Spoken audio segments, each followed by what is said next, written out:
이제 시간이 정각 2시가 되어서 설명회를 시작하겠습니다.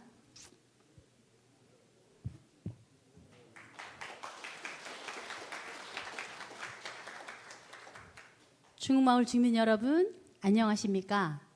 저는 606동에 거주하고 있는 박희애입니다.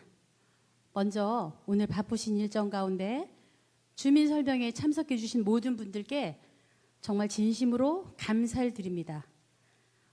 지난해 뜨거웠던 여름에 우리 주민들께서 선도지구 선정을 위해 함께 힘을 모았던 순간이 다시 떠오릅니다. 비록 저희가 정주 여건 점수 부족으로 아쉽게 선도지구에 최종 선정되지는 못했지만 우리는 단기간에 92%라는 높은 동의율로 정말 이뤄내면서 희망과 강한 저력을 보여주었습니다. 우리 선도지구 때 많은 분들의 수고가 있었기에 정말 희망을 보았고 지금의 재건축 추진 설명회를 할 수 있게 되었습니다. 특히 이 자리를 빌려서 선도지구 때부터 우리 홍보 전단과 설명회 현수막을 정말 봉사로 해주신 많은 분들이 계십니다. 정말 박종용님, 이재경님, 그리고 양슬아님, 그리고 저희가 선도지구 때부터 회의를 하는 장소를 제공해 주신 극동두산 입대위에게도 정말 감사의 말씀을 드립니다. 현재 국토교통부와 부천시에서는 두 번째 특별정비구역 즉 2차 선도지구 선정 절차를 준비하고 있습니다. 지금부터 우리가 다시 힘을 모아 철저히 준비해 나간다면 중흥마을은 충분히 다음 선도지구로 선정될 수 있을 것이며 궁극적으로 우리 주민 여러분의 오랜 염원인 재건축 사업도 본격적으로 추진될 수 있을 것입니다. 우리 중흥마을은 입지 여건이 우수하고 무엇보다 주민 여러분의 열정과 단합이 강점입니다. 이번 설명회는 여러 가지 정비 사업 방식에 대한 장단점과 향후 신축단지에 대한 설계안을 함께 공유드리며 재건축 사업에 대한 공감대를 넓히고자 마련되었습니다. 부디 끝까지 경청해 주시고 정말 우리 단지에 가장 적합한 사업 방식이 무엇인지 함께 고민해 주시기 바랍니다. 오늘 설명의 목적은 2기 특별정비구역 대상지 선정을 위한 사전 준비 모임입니다. 2차 특별정비구역 신청을 위해서는 사전 준비가 필요하거든요. 저희 추진준비위원회는 이번 설명회를 시작으로 주민 제한형 신청을 위한 사전 준비를 시작할 예정입니다. 사전 준비 계획은 주민 설명회가 오늘 있으며 사업 방식 설문을 7월에 할 예정입니다. 그리고 도시계획 업체를 8월에 선정을 해야 되고요. 그 다음에 정비 계획안을 수립해야 합니다. 이후에 시청에서 주민 제한형을 신청을 하고 하면 저희는 스탠바이 하고 있다가 잽싸게 신청을 할 것입니다. 그러기 위해서는 우리 주민 여러분들의 많은 협조가 필요합니다. 잘 부탁드립니다. 오늘 설명회는 다음과 같은 순서로 진행됩니다. 1. 정비업체 진명 C&D 조합 방식 및 정비 사업 절차를 설명해 주시겠고요. 2. LH 공공방식 안내가 있으시겠습니다. 3. 한국토지신탁 신탁 방식 설명. 4. 원양건축사 사무소에서 중흥마을의 설계안에 대해서 발표해 주시겠습니다. 설명의 마지막에는 주민 여러분께서 궁금하신 점에 대해 질의응답 시간도 마련되어 있으니 끝까지 많은 참여를 부탁드립니다. 특히 오늘 우리의 이렇게 설명회를 할 수 있도록 장소와 물을 마련해 주신 우리 순복음교회 김경문 목사님 그리고 관계자들께 정말 진심으로 감사를 드립니다. 그럼 지금부터 설명회를 시작하겠습니다. 우리 중흥마을의 더 나은 미래를 위해서 함께 애써주시는 모든 분들께 정말 큰 감사의 박수를 부탁드립니다. 고맙습니다. 순서에 의해서 이번 순서는 진명 C&D 최원영 팀장님 나오셔서 조합 방식에 대해서 설명해 주시겠습니다.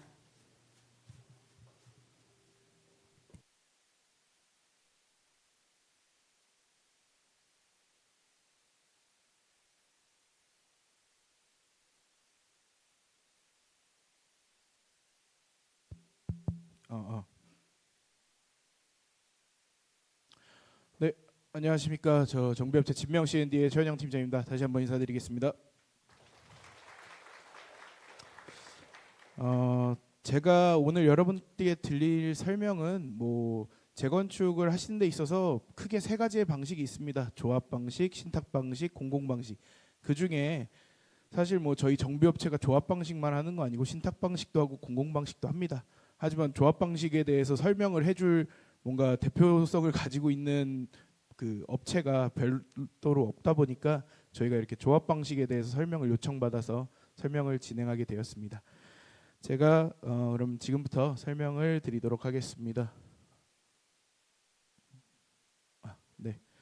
우선 재건축의 목적이 무엇입니까? 재건축의 목적은 여러분들의 쾌적한 주거 환경을 개선함과 동시에 또 반드시 이제 수익적으로도 이득이 되는 사업을 하시는 게 재건축의 궁극적인 목적입니다. 쉽게 말하면 헌집을 새집으로 바꾸는데 최소한의 비용으로 최대의 효과를 내는 것이 그 목적이라 할 수 있겠습니다. 근데 이 목적지에 도달하는 방법이 앞서 말씀드린 대로 세 가지가 있습니다. 신탁 방식, 공공 방식, 조합 방식. 이렇게 세 가지가 있는데 각각의 방식에는 다 장단점이 있습니다. 어느 방식이 우월하고 어느 방식이 좀 많이 좋지 않고 이런 건 없습니다. 각각의 방식에 다 장단점이 있는데 신탁 방식이랑 공공 방식은 이제 제 뒤에서 또 이제 설명을 해주실 거고 저는 조합 방식에 대한 장점만 먼저 말씀을 드리겠습니다. 우선 조합 방식은 조합원의 재산 가치 상승을 최우선으로 목표로 해서 조합원 여러분이 직접 사업을 진행하시면서 신탁 방식이나 공공 방식과는 달리 조합원들이 모든 이익을 가져가고 조합원들이 이익을 최우선하는 사업 방식으로서 다른 사업 방식과는 좀 차이가 있다라고 말씀을 드릴 수 있겠습니다. 그래서 보시면 조합 방식에는 사업 시행자가 조합입니다. 조합은 무엇이냐? 여러분들이 직접 동의를 하셔서 여러분들이 구성된 회의체에서 회의를 하시고 안건을 만들고 모든 것을 대의원회, 총회 등을 통해서 의결을 통해서 모든 의사결정을 여러분들이 직접 하시는 게 조합 방식이라고 보시면 될 것 같습니다. 그리고 조합 방식도 관리 감독이 있습니다. 조합 내부에도 감사님이 계시고요. 그다음에 법상 외부에게 감사도 저희가 사업을 추진하면서 중요한 단계별로 시청에서 외부에게 감사를 선정을 해줍니다. 그럼 그 외부에서 선정된 회계업체가 우리 조합의 자금 흐름이나 업무 추진이 정확하게 잘 되고 있는지 회계 감사를 하기 때문에 이런 부분에 있어서 비리나 이런 거를 차단할 수 있다. 이렇게 말씀드릴 수 있을 것 같습니다. 조합 방식에서 주민을 대표하는 방법은 크게 세 가지입니다. 이사회, 대의원회, 총회입니다. 이사회는 약 10명 내외로 구성을 해서 여러분들이 앞으로 사업을 추진하시게 될 방향을 결정하는 안건을 어떤 식으로 만들지 우리 주민들에게 어떤 식의 안건을 물어볼 것인지 결정하는 최고 상위 기구라고 보시면 될 것 같고요. 이사회는 의결 기구는 아닙니다. 심의를 하는 기구일 뿐입니다. 그래서 안건을 만들어서 대의원회 또는 총회에 상정을 하는 역할을 합니다. 그리고 대의원회는 여러분들이 지금 소유자가 2,000명이 넘으시는데 그 소유자가 다 모여서 매번 총회를 하려면 비용도 만만치 않게 듭니다. 그렇기 때문에 총회에서 법에서 정해놓은 총회에서 대행할 수 없는 사항들을 총회에서 반드시 의결해야 되는 사항들을 빼고는 전부 다 대의원회로 위임을 해서 대의원회에서 결정을 하고 사업을 추진한다고 보시면 될 것 같습니다.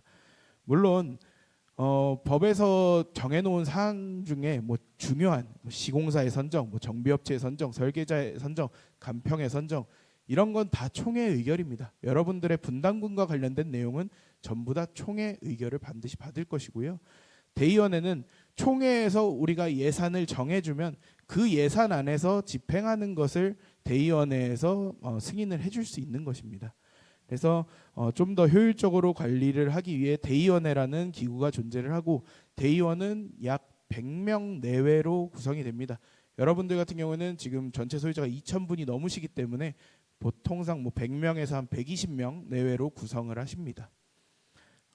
그래서 이사회나 대의원회는 뭐 이사회는 안건 사업을 추진하다 보니까 안건이 중요할 때는 정말 일주일에 한 번씩도 하기도 하고, 대의원회는 뭐 한 달에 한 번, 총회는 1년에 한 번은 의무적으로 개최하게 돼 있습니다. 왜? 아까 말씀드렸듯이 총회에서 모든 예산을 승인받아서 그 예산을 토대로 대의원에서 집행하는 것이기 때문에 1년에 한 번 정기총회라고 해서 총회에서 여러분들이 최종 사업을 추진하시는 예산을 승인을 해주셔야 돼서 1년에 한 번은 필수로 개최를 하고요.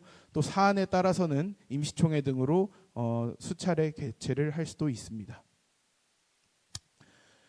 그래서 또 이제 개발 이익과 관련된 부분인데요. 개발 이익은 모두 다 여러분들에게로 돌아갑니다.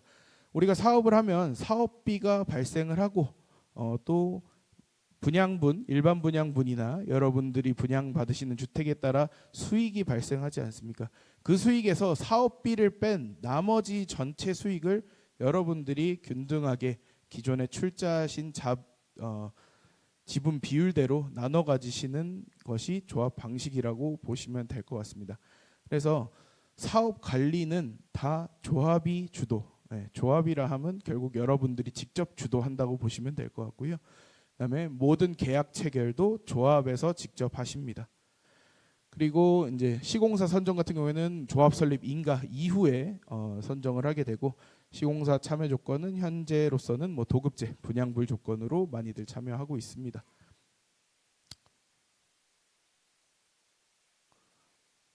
그래서 잠깐 아까 서두에 말씀드렸는데, 여러분들이 분양하시는 모든 뭐 일반 분양 주택도 있을 것이고, 여러분들이 분양받으시는 주택도 있을 것이고, 어떤 분은 뭐 평형을 많이 넓혀가서 분담금을 내셔야 되는 분들도 나중에 생길 수도 있고, 어떤 분은 나는 기존 평형으로 갈래, 혹은 나는 지금은 너무 넓어 조금 좁은 걸로 가고 돈을 안 낼래 해가지고 분담금 없이 가시는 분들도 계실 텐데, 그런 발생되는 모든 수입에서 여러분들이 사업을 추진하시려면 사업비가 들어갑니다. 사업비의 가장 큰 부분은 사실 시공사의 공사비라고 볼 수 있습니다. 공사비를 비롯해서 뭐 저희 같은 용역업체들의 용역비, 그다음에 각종 세금 등을 빼고 그거를 여러분들이 출자하신 자산의 평가 금액으로 나눈 것을 비례율이라고 합니다. 거기다 그 비례율에 따라서 여러분들이 사업 이익을 가져가신다라고 보시면 될 것 같습니다. 그래서 쉽게 설명드리면 비례율이 100%다 하면은 여러분들이 자산 평가를 5억으로 받았다. 그러면 여러분들의 자산 가치는 5억으로 인정이 되는 거고요. 비례율이 뭐 예를 들어서 150%다 하면 5억으로 평가받았던 분은 7억 5천으로 보상을 받으시는 겁니다. 7억 5천을 현금으로 드리는 게 아니라 7억 5천만큼의 가치를 인정해 드리는 겁니다. 그래서 타 사업 방식은 이제 신탁이나 공공 방식 같은 경우에는 수수료가 발생을 합니다. 이제 말 그대로 여러분들이 사업을 추진을 하셔야 되는데 그 업무를 신탁이나 공공에서 전문성을 가진 그런 기관에서 업무를 추진해 주다 보니까 그에 상응하는 수수료를 받아갑니다. 그렇기 때문에 수수료도 사업비에 일정 부분 들어가지만 조합 방식은 아까 말씀드렸듯이 여러분들이 직접 사업을 주도하시기 때문에 수수료는 일체 없습니다. 그래서 가장 큰 부분이 이 수수료에 대한 절감이 조합 방식에서는 가능하다. 이렇게 말씀드릴 수 있을 것 같습니다. 자, 여러분들의 분양 수입 같은 경우에는 여러분들이 우리 뭐 34평 5억에 분양합시다. 여러분들이 일반 분양가는 결정을 할 수 있어요. 근데 여러분들이 받으시는 분양가는 여러분들이 결정할 수 있는 게 아니라 평가로 결정됩니다. 이거는 어느 방식이든 다 동일합니다. 여러분들이 선정하는 추후에 선정하게 될 감정평가사와 시장군수가 선정하는 감정평가사 두 곳이 평가를 해서 이 아파트의 신축 아파트의 가치가 얼마나 될 것인지 평가를 받아서 그 금액으로 여러분들은 분양을 받게 되실 거고요. 그다음에 일반 분양 수입은 이제 시공사랑 당연히 협상을 하고 해야겠지만 여러분들이 정하는 금액이 그 일반 분양 금액이라고 보시면 됩니다. 물론 이제 시청의 승인, 분양 승인도 받아야 되고 허그 보증도 받아야 되지만 그 주권을 가지고 있는 게 조합원이 직접 한다라고 보시면 될 것 같습니다. 그리고 공사비 같은 경우에는 요새 공사비 많이 올랐다고 많이들 정비사업 현장들에서 많이 시끄러운 거 알고 계실 겁니다. 이런 공사비 협상에 있어서 신탁이나 공공은 이제 신탁사나 공공의 전문가들이 직접 투입을 해서 하지만 이 부분에서는 여러분들이 직접을 하셔야 됩니다. 공사비 협상을. 다만 이 공사비 협상을 할 때 저희 같은 제반 용역업체들이 다 함께 있기 때문에 그런 부분들을 충분히 가치를 살리셔서 협상을 해나가면 절감을 할 수 있을 것으로 보입니다. 그래서 개발이익에 관련된 감정평가 금액을 제외한 모든 항목을 조합이 주도하여 수입을 증가시키고 또 지출도 여러분들이 직접 절감하시는 거기 때문에 발생하는 모든 개발이익은 여러분들에게 돌아간다. 그렇게 알아주시면 될 것 같습니다.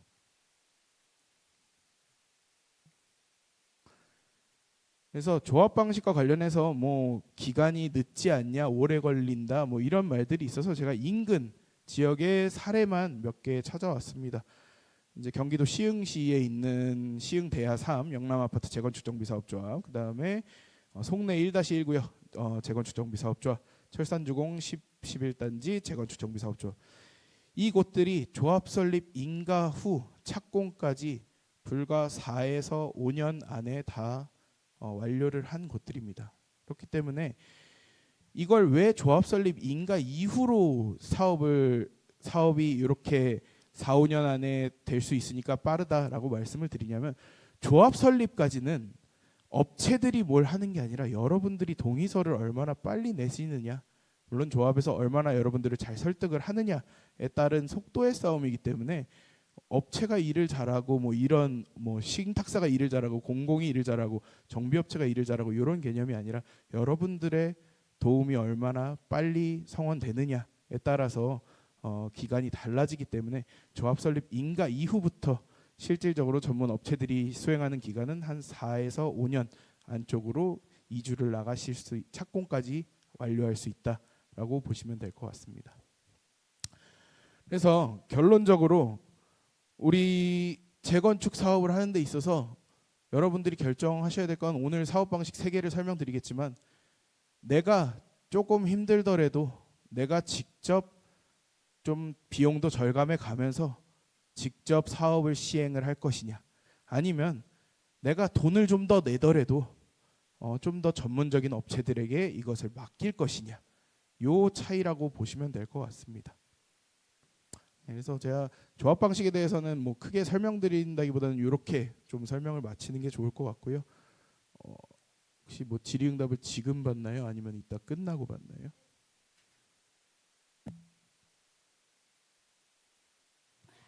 저희가요 중흥마을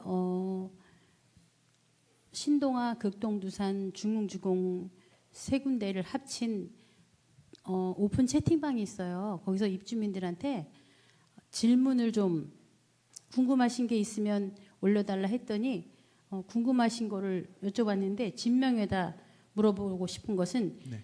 주택연금 신탁형 가입자의 재건축 참여 방법, 그 다음에 오피스텔 임대 사업하고 있는데 재건축 참여 방법, 이거하고 그 다음에 환급금과 청산금의 차이는 무엇인가요?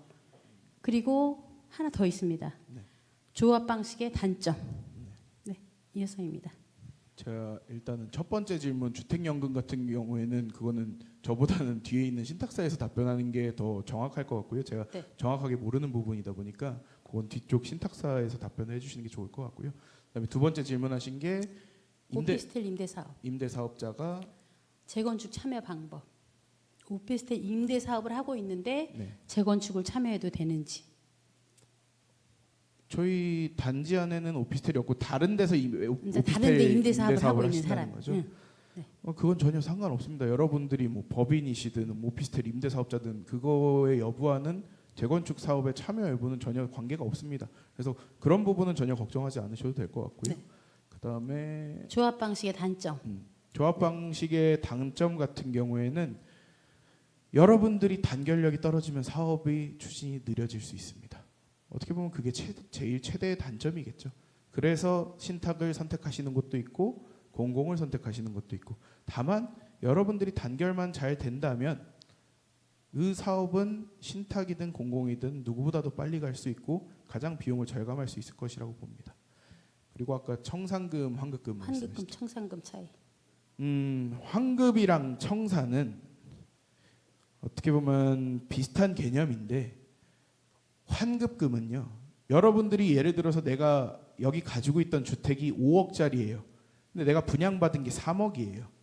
그러면 2억을 난 돌려받아야 되잖아요. 3억짜리를 분양받았으니까. 그 돌려받는 금액 2억이 환급금인 거고요. 청산금은 뭐냐면, 여러분들이 이 사업이 다 끝나고 났을 때, 우리가 이 사업을 추진하면서 여러분들의 분담금이 얼마입니다, 얼마 내셔야 됩니다 라고 얘기하는 거는 다 이 사업비를 예정해서 잡아놓고 수입도 이 정도 발생할 것으로 예상해서 잡아놓는 거예요. 근데 실제로 사업이 마무리됐을 때 우리가 아파트 일반 분양 같은 걸 더 비싸게 팔아서 수익금이 더 남았을 수도 있고, 사업비를 덜 써서 더 절감해서 써서 그 많은 이익들이 남았을 수도 있고, 반대로 여러분들이 분양을 했는데 그 당시에 분양 시기가 안 좋아서 우리가 예상했던 건 뭐 평당 예를 들어서 뭐 3천만 원인데 뭐 2,500밖에 안 됐다. 그럼 500만 원의 수입적인 손실을 입으시는 거고, 그다음에 사업비도 우리는 한 1조 예상했는데 실제로 해보니까 한 1조 1,000억 들었다. 그러면 1,000억 정도 마이너스가 된 거잖아요. 그래서 그 모든 것들을 종합해서 나중에 사업이 끝날 때 여러분들에게 지급 또는 징수하는 걸 청산금이라고 합니다. 환급금은 단순히 내가 분양받은 아파트 대비 내가 원래 가지고 있던 아파트의 가격의 차이가 환급금이고요.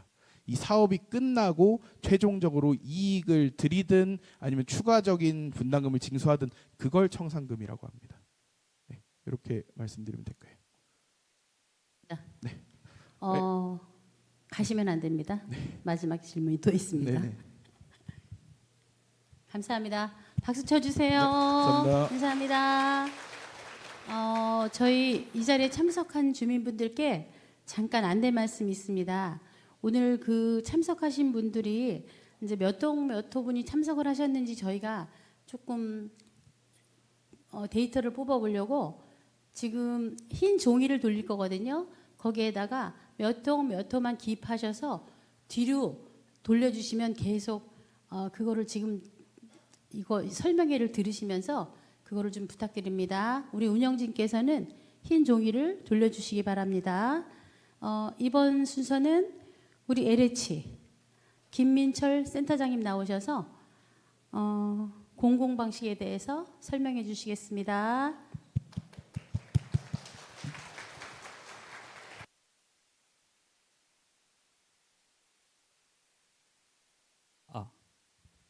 네. 안녕하십니까. LH 미래도시 지원센터 센터장 김민철입니다. 반갑습니다.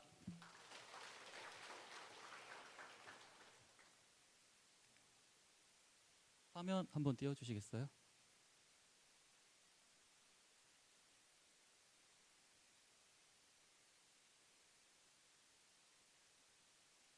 아직 얘기 안 하고.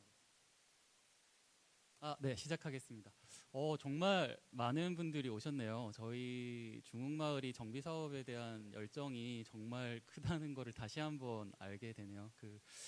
정비 사업이라고 하면 사실은 그 주민분들 공감대하고 어떤 진행에 대한 의지가 가장 중요하기 때문에 중흥마을이 아마 그 2차 단지들 중에 가장 먼저 시작을 하지 않을까라는 생각을 하게 되네요.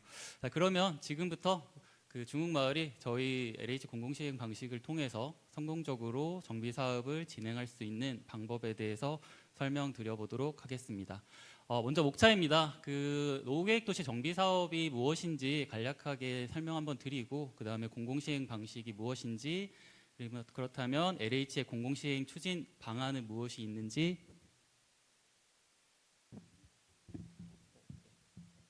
안 들리신데요? 네, 공공시행 추진 방안이 무엇이 있는지 설명드리고 발표를 마치도록 하겠습니다. 네, 먼저 노후계획도시 정비 사업입니다. 노후계획도시 정비 사업에 대한 그냥 간략한 설명을 한번 드리려고 하는데요. 이 노후계획도시 정비 사업은 뭐 법적으로 정해진 것들도 있지만 전체적인 분위기를 알려드린다고 한다면 그 노후화된 시설들을 최대한 그 고쳐서 그 정지 여건을 강화시키고 그다음에 필요한 SOC 시설들을 확충해서 조금 더 도시를 깔끔하고 세련되게 만들려고 하는 그런 정부의 방책이라고 생각하시면 되시고요. 근데 여기서 이 노후계획 도시는 그 정부의 어떤 사업도 아니고 또 지자체의 사업도 아니고 지금 앉아 계신 여러분들의 사업입니다.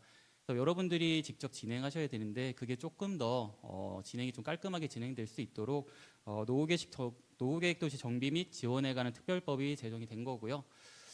좀 더 다르게 쉽게 설명을 드리자고 한다면 그냥 기존의 정비 사업들은 내 집이 깨끗해진다라고 생각하시면 되시고 이 노후계획 도시라고 하면 우리 마을이 우리 도시가 더 깨끗해진다라고 생각하시면 좀 이해가 빠르실 거예요. 그래서 부천시 기본계획도 보시면 지금 통합정비로 가고 계시죠.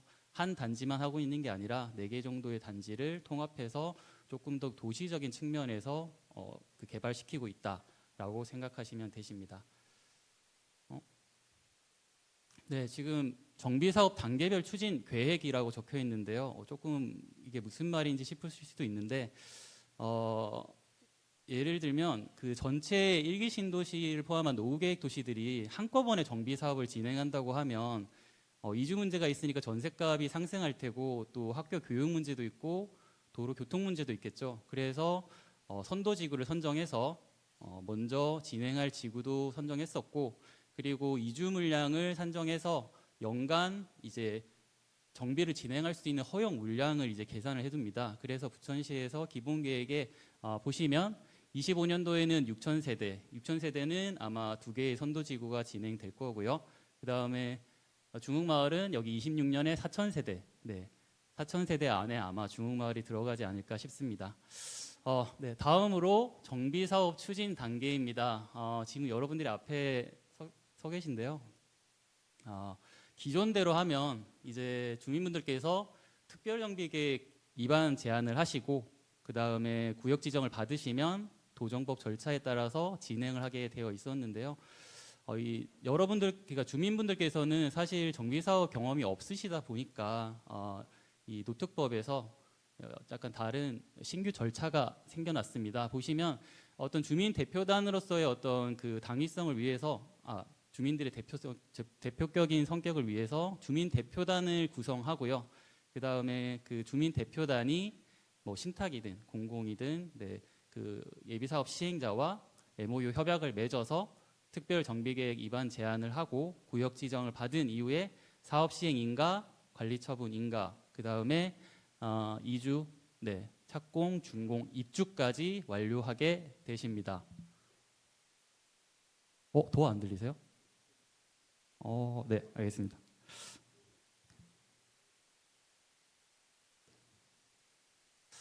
네, 다음으로 공공시행 방식에 대해서 설명드리도록 하겠습니다. 먼저 공공시행의 정비 전담 인력과 관련된 내용인데요. 아래 기사는 그냥 참고만 해주시면 되시고 저희 LH는 그 정비사업 전담 인력이 342명이나 됩니다. 사실 이게 수치가 어느 정도인지 모르실 텐데 민간의 거의 모든 정비 인력과 거의 맞먹을 정도의 인력이라고 생각하면 되시고요. 그렇기 때문에 조금 더 그 정비 사업을 진행함에 있어서 세심한 부분 디테일하게 좀 챙길 수 있는 장점이 있다라고 생각해 주시면 되시고요. 여러분들께서는 정비 사업을 LH에서 진행하고 있는지 모르셨던 분들도 많으실 것 같아요. 근데 보시면 이렇게 많은 정비 사업을 진행하고 있고요. 아마 준공된 곳까지 포함하면 더 많을 것 같아요. 저희 LH는 2003년부터 정비 사업을 진행해 왔었고요. 많은 현장을 진행했기 때문에 이 정비 사업에 대한 노하우나 스킬이 굉장히 쌓여 있는 상태입니다. 이 정비 사업을 진행하다 보면 지자체하고 협의할 일도 있고 주민들의 어떤 그 관계도 개선해야 되는데 그 부분에 대해서 가장 잘 진행할 수 있는 시행자라고 감히 말씀드릴 수 있을 것 같습니다. 자, 그러면 이 많은 정비 사업 중에 저희와 같이 진행했던 그 주민 대표단 분의 인터뷰 영상을 한번 보고 다음으로 넘어가도록 하겠습니다.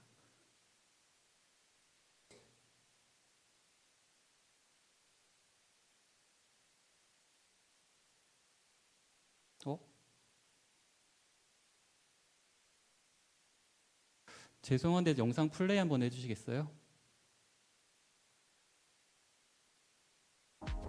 덕천마을은 2006년에 한국토지주택공사로 사업 시행자 지정 고시를 받은 후 10년의 과정을 거쳐 2016년 지금의 안양 레미안 메가트리아로 완공했습니다.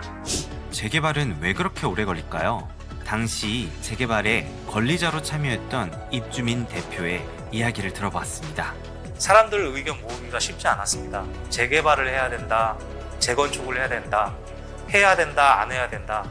그 과정들이 사실은 갈등이 많이 있었습니다. 또 간평이나 이런 것들을 제대로 받을 수 없는 분들이 이주를 거부하는 사태까지 있었어가지고요. 실제로 이주를 안 하고 3년 넘게 이주 기간에도 1년 넘게 남아서 계셨던 분들이 많이 있었습니다. 그래도 덕천마을이 더 발전하고 살기 좋은 지역으로 변해야 된다는 마을 사람들의 염원이 담긴 사업이었기 때문에 어려움 속에서도 사람들이 마음을 합쳐서 이 재개발을 진행할 수 있었습니다.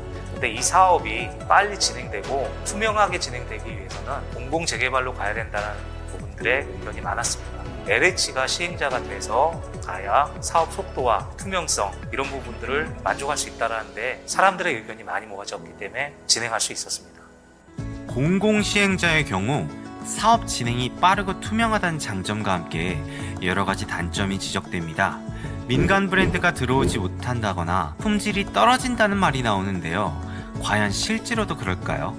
공공재개발로 진행되면서 주민들이 직접 브랜드를 선정할 수가 있었습니다. 그래서 삼성물산 레미안이라는 브랜드로 선정을 저희가 직접 했고요. 공공이라고 해서 품질이 떨어진다고 생각은 하지는 않습니다. 실제로 마감이나 이런 것들도 추후 저희가 LH와 협의를 해서 더 향상시키고 업그레이드하는 과정도 거쳤었고요. 일단 여기 입주하시는 분들이 가장 만족해야 하시는 게 살기가 너무 좋다는 말씀들을 많이 하십니다. 동 간격이 넓고요. 그리고 커뮤니티 시설, 그리고 다른 데는 없는 수변공원까지 저희가 갖춰져 있고요. 조경도 테마별로 이렇게 정해져 있어가지고 사시는 분들의 만족도가 정말 좋고, 특히 젊은 분들 같은 경우는 아이 키우기에 너무 좋다고 삶의 만족도는 굉장히 높은 편입니다. 저희가 친환경 아파트로 인증을 받아서 취득세도 면제받는 그런 일이 있었습니다.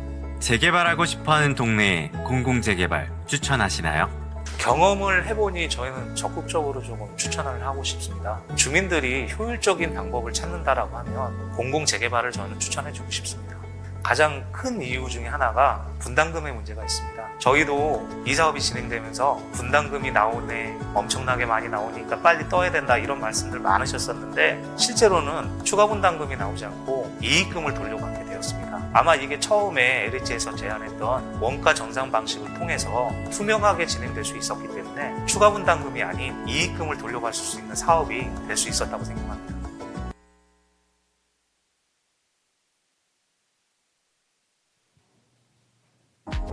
덕천마을은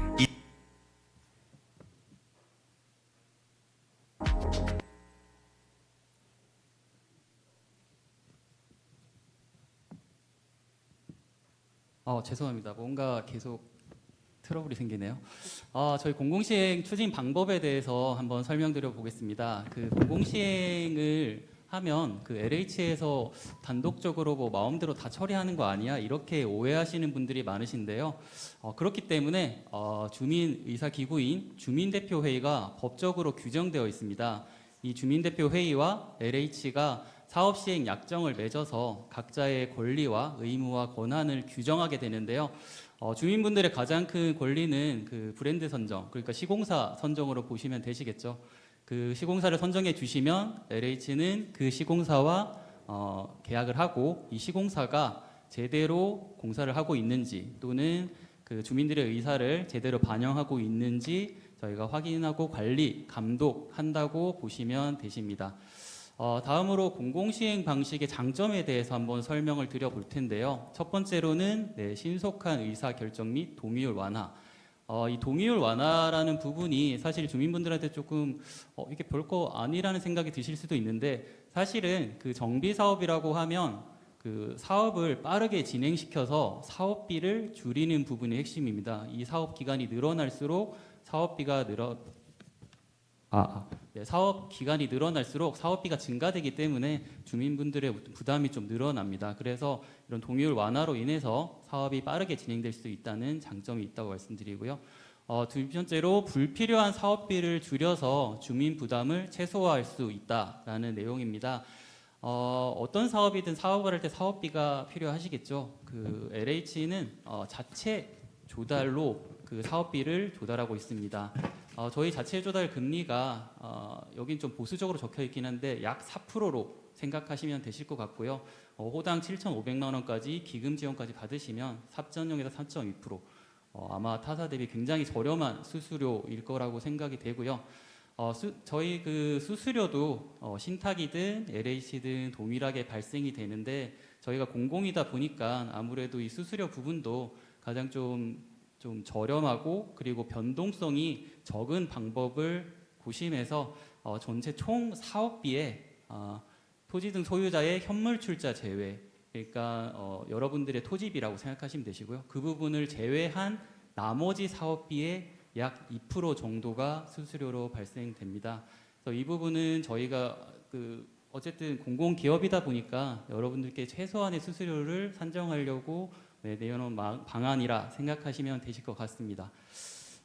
이 수수료 때문에 LH 공사 신용도를 한번 넣어봤는데요. 보시면 국제신용평가사에서도 국가신용등급과 동일한 수준의 이 등급을 받았고요. 국내 신용도 평가 결과는 당연히 최상위 등급이죠. 등급이 높다 보니까 아마 저희 조달 금리를 할 때도 굉장히 좀 이점 있게 받을 수 있다는 점 장점으로 말씀드리겠습니다. 다음으로 공공의 전문성, 공정, 투명성, 네, 이렇게 적혀 있는데 앞서 말씀드렸듯이 저희는 이미 정비 사업의 노하우가 굉장히 쌓여 있는 상태여서 당연히 잘 진행할 수 있겠죠. 그리고 공사비를 줄여서 사업비를 줄이겠다 이런 말씀을 특별히 드릴 필요가 없는 게 저희 LH에서 1년에 발주하는 발주 물량이 보통 120건 정도입니다. 전국에 있는 대부분의 현장을 발주하고 있고 또 대부분의 시공사가 저희하고 일을 하고 있기 때문에 그런 공사비 관련은 이미 매뉴얼화 되어 있는 상태입니다. 당연히 어디 공사 어디서 하고 있는데 저희한테 비싸게 들고 들어올 수 없겠죠. 당연히 그런 부분은 그냥 디폴트하게 저렴하게 가진다라고 생각하시면 되실 것 같고 또 국정감사 이런 거 보시면 아시겠지만 LH는 공공기관이라서 공공기업이어서 그 감사를 항상 받고 있습니다. 모든 정보가 투명하게 오픈되고요. 특별히 비리나 이런 문제가 있을 수 없이 깔끔하게 진행된다라는 점 장점으로 말씀드리겠습니다. 다음으로 주민의사 반영 보장인데요. 서두에 말씀드렸듯이 시공사 브랜드 선정을 주민분이 직접 하십니다. 주민들께서 그런 부분에 대해서 조금 더 주민들 의사를 충분히 표현하고 있고 또 주민대표 회의가 다른 방식과 다르게 법적 기구이다 보니까 주민 의사가 훨씬 더 확실하게 반영된다라는 장점 말씀드리고 이런 주민의사 반영을 통해서 저희가 시행하고 완공된 지금 레미안 안양메가트리아 그리고 산성역 자이프루지오 여기는 이미 입주를 했고요. 거여새 마을 그리고 전남구역 힐스테이트 이렇게 이미 성공적으로 사업 진행을 하고 LH 마크 없이 주민분들 사업을 진행한 사례를 보여드리고 있습니다. 지금까지 말씀드렸던 장점들의 어떤 시행자별 비교를 한번 살짝 해봤는데요. 의사결정 주체가 LH는 법적 기구인 주민대표회의다. 그리고 조합은 조합, 신탁사는 전체회의고 그 다음 자금 조달 방법이 LH는 조달금리, 신탁사와 조합은 PF 조달 시공사 선정 주체도 주민대표회의다라는 점 한번 말씀드리고 넘어가도록 하겠습니다.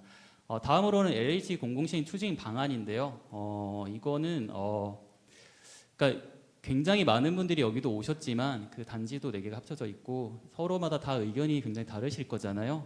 그래서 누군가는 시행을 하고 싶으신 분도 있으실 거고 누군가는 여기 살고 싶으신 분들도 있으시고 어떤 기업이랑 하고 싶은 분들도 있으시고 굉장히 많은 의견이 있기 때문에 저희가 그런 부분에 대해서 주민분들에게 충분히 홍보를 하려고 하고 있습니다. 그래서 그런 홍보 전략 중에 하나가 아무래도 동영상이 제일 주민분들에게 이렇게 다가가기 때문에 여러 가지 이슈가 발생할 때마다 동영상을 제작해서 여러분들께 알려드릴 예정이고요. 비슷한 맥락으로 우리 동네 소식지를 배포할 예정입니다. 동네마다 약간 생각하시는 부분이 다를 수 있기 때문에 그런 부분에 대해서 소식지를 배포해서 바로 궁금증을 해소할 생각이고요.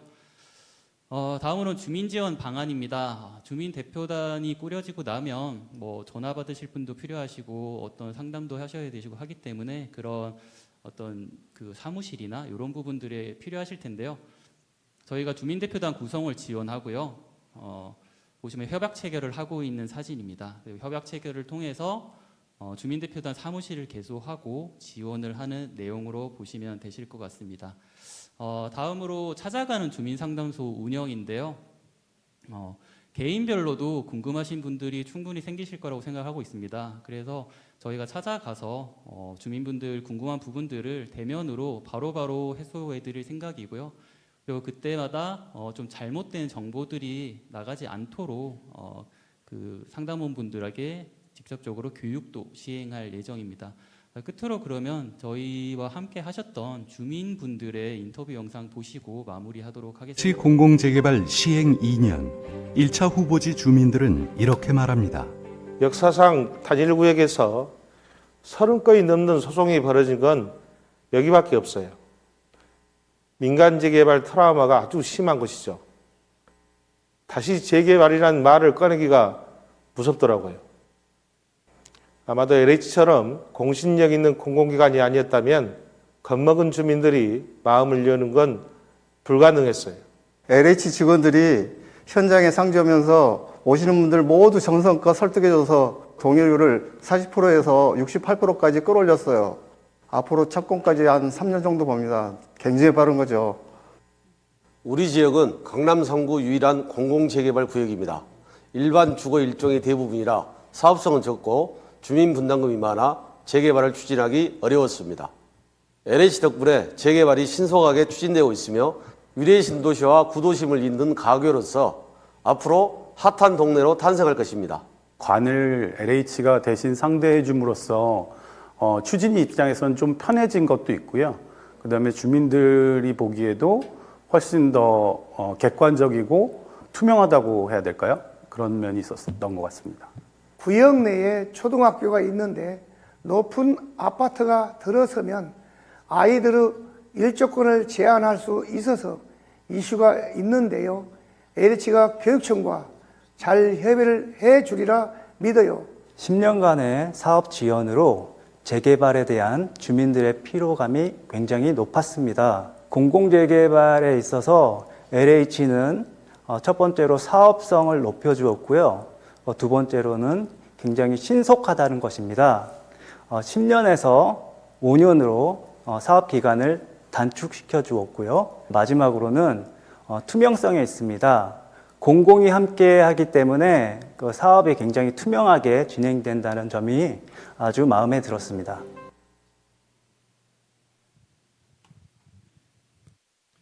네, 긴 시간 들어줘서 감사하고요. 이상 발표를 마치겠습니다. 감사합니다. LH 한 가지만 여쭤보겠습니다.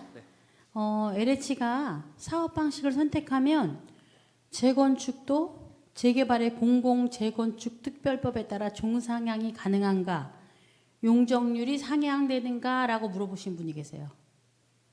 일단 종상향은 당연히 불가하고요. 용적률 상향도 이거는 아까 서두에 말씀드렸지만 그 공공이 아니라 여러분들 사업입니다. 그쪽 부분은 불가능하다고 생각하시면 되실 것 같습니다. 알겠습니다. 감사합니다. 박수 쳐주세요. 이번에 우리 한토신에서 나와서 한국토지신탁에 설명을 해주실 건데, 한국토지신탁 다음에 원양건축사 사무소에서 저희 중흥마을 설계도가 아주 짠하고 나올 거예요. 조금 지루하셔도 가시지 말고 가만히 끝까지 경청해 주시기 바랍니다. 이번 순서는 우리 한국토지신탁 박정준 팀장님 설명해 주시겠습니다.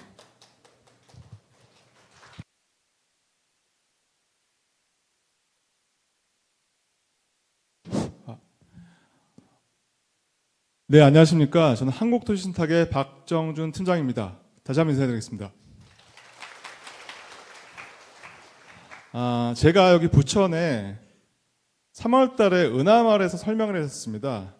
그때 이후로 지금 한 3개월 정도가 지났는데 그 3개월 동안 은하마을에 저희가 예비 시행자로 지정이 되었고 어저께부로 예비 시행자 동의율 50%를 다 확보를 했습니다. 그래서 차주에 부천시에다가 은하마을에 예비 신탁사 서류를 접수할 예정입니다. 그 와중에 우리 중흥마을 우리 주민들과 이렇게 또 설명을 할 수 있는 기회가 있어가지고 너무나 뜻깊게 생각을 합니다. 그러면은 오늘 20분이라는 저에게 주어진 시간 동안에 효율적으로 하기 위해서 10분은 저희 신탁 방식에 대한 영상을 틀어드리고, 두 번째로는 여러분들이 사실 제일 궁금해 하시는 질문들을 좀 모아서 제가 질문 중심으로 답변 드리는 순서로 하겠습니다. 그럼 신탁 방식에 대한 영상 저희가 시청하도록 하겠습니다.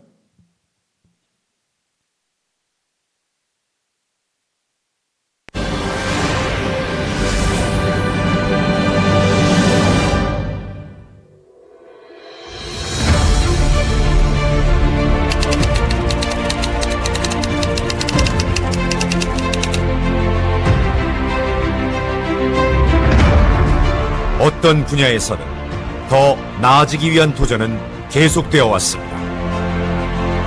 그러한 도전이 모여 혁신이 되었고, 이는 새로운 기준이 되어 더 나은 가치를 만들었습니다. 정비사업도 마찬가지입니다. 기존 정비사업의 문제점을 해결하고 새로운 혁신으로 인정받고 있는 신탁방식 정비사업. 신탁업계를 선도해온 한국토지신탁이 정비사업의 새로운 길을 안내할 든든한 동반자가 되겠습니다.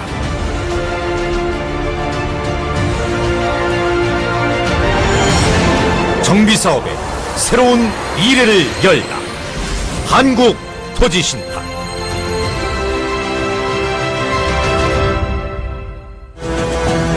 각종 비리로 인한 막대한 손실, 전문성 결여로 인한 사업 지연, 오랜 시간 지적되던 기존 조합 방식의 문제점. 현재 수많은 조합 방식 사업장에서 이러한 문제들로 인해 어려움을 겪고 있습니다. 특히 둔촌 주공아파트 재건축 사업에 막대한 피해 사례가 드러나면서 신탁 방식이 또다시 주목받고 있습니다. 둔촌 주공아파트 재건축 사업은 착공 전 불명확한 계약을 통해 갑과 을이 뒤바뀌며 막대한 피해를 받고 있는 사례이며, 서울시의 중재안을 조합원은 수용했으나 시공사는 거부하는 등 많은 문제가 발생했습니다. 이러한 문제는 단지 둔촌 주공아파트만의 문제가 아닌 조합 방식의 한계입니다.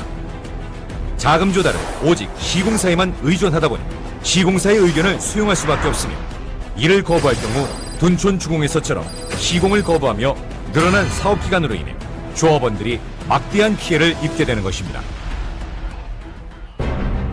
이러한 문제점을 개선하기 위해 정부는 2016년 신탁사가 도시정비 사업에 참여할 수 있도록 관련법을 개정했습니다.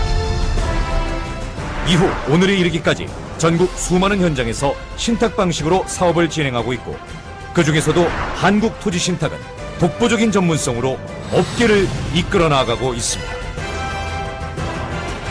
정비사업은 한치 앞을 내다보기 어려운 최고 난이도의 사업입니다.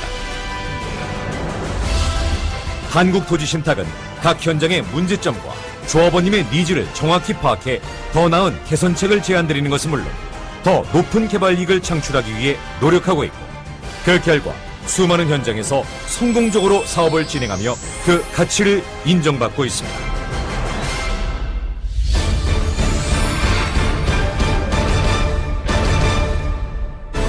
신탁 방식 정비 사업은 기존 조합 방식 대비 공사비가 획기적으로 절감됩니다. 조합 방식에서 측정하는 시공사 공사비는 공사를 위한 비용 외에 분양-경비, 사업비 대여 금융비용 등 공사와 직접적으로 관련되지 않은 비용 및 그와 관련된 간접비 등이 포함되어 있습니다. 이러한 간접 공사비 항목이 많을수록 공사비는 상승하게 되고, 이는 모두 조합의 사업성 하락으로 이어지게 됩니다. 하지만 신탁 방식은 조합 방식과 달리 공사와 관련 없는 간접 공사비 항목들을 직접 발주해 불필요한 단계를 획기적으로 줄이고 부가적으로 발생되는 간접비를 줄일 수 있습니다. 이는 한국토지신탁이 성공적으로 사업을 완료한 대전 용운주공 재건축 사업에서 명확하게 확인하실 수 있습니다. 대전 용운주공 재건축 사업은 2017년 한국토지신탁이 신탁 방식을 최초 적용한 정비 사업으로 기존 100여 건밖의 시공사를 메이저 브랜드로 교체하면서도 고급 공사비는 평당 50만 원, 총 399억 원을 절감시켜 조합원 세대당 약 4,174만 원의 이익을 제공하였습니다. 신평면 적용, 상품성 개선 등으로 분양 3개월 만에 일반 분양 1,300세대를 완판하는 신화를 이뤄냈습니다.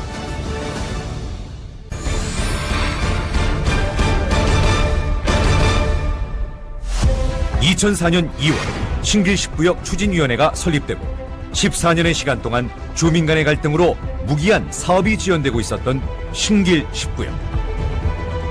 전문가들조차 이러한 갈등으로 더 이상의 사업 진행이 어렵다고 판단했을 만큼 앞으로의 미래가 불투명했던 사업장이었습니다. 하지만 2018년 1월 한국토지신탁이 신길 10구역의 사업 시행자로 지정되면서 상황은 급변했습니다. 수십 년째 묵혀있던 주민 간의 갈등을 원만하게 해결하는 것을 시작으로 상품 구성을 획기적으로 개선하기 시작했습니다. 엘리베이터 코어당 2개 설치, 59타입 호베이 적용, 여유로운 주차대수 확보 등 인근 신길 뉴타운에 없던 최상의 상품성을 확보함과 동시에 신속한 인허가를 추진하며 현재는 재건축의 꽃이라 불리는 관리처분 계획 인가를 앞두고 있습니다. 높은 전문성과 자금력을 바탕으로 전국 수많은 재건축, 재개발 사업장에서 그 역량을 입증하고 있습니다. 한국토지신탁은 다른 신탁사 대비 월등히 풍부한 경험과 실력을 갖춘 전문가 집단입니다. 특히 일군 시공사 출신으로 구성된 도시재생본부 실무진과 투자자산운용, 부동산 컨설턴트, 건축 등 부동산 모든 분야에서 발휘 중인 업계 최고의 전문성, 독보적인 실적으로 증명되고 있습니다. 그렇기 때문에 단기간에 31,881세대, 총 27개 사업장에서 한국토지신탁에게 사업을 믿고 맡겨주셨으며 신탁사 중 정비사업 최다 경험치를 자랑하고 있습니다.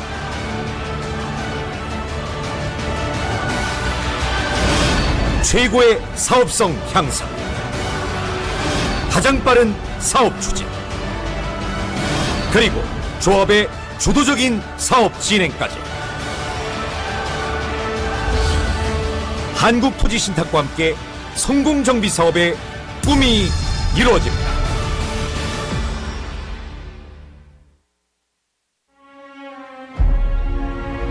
새로운 길을 개척한다는 것은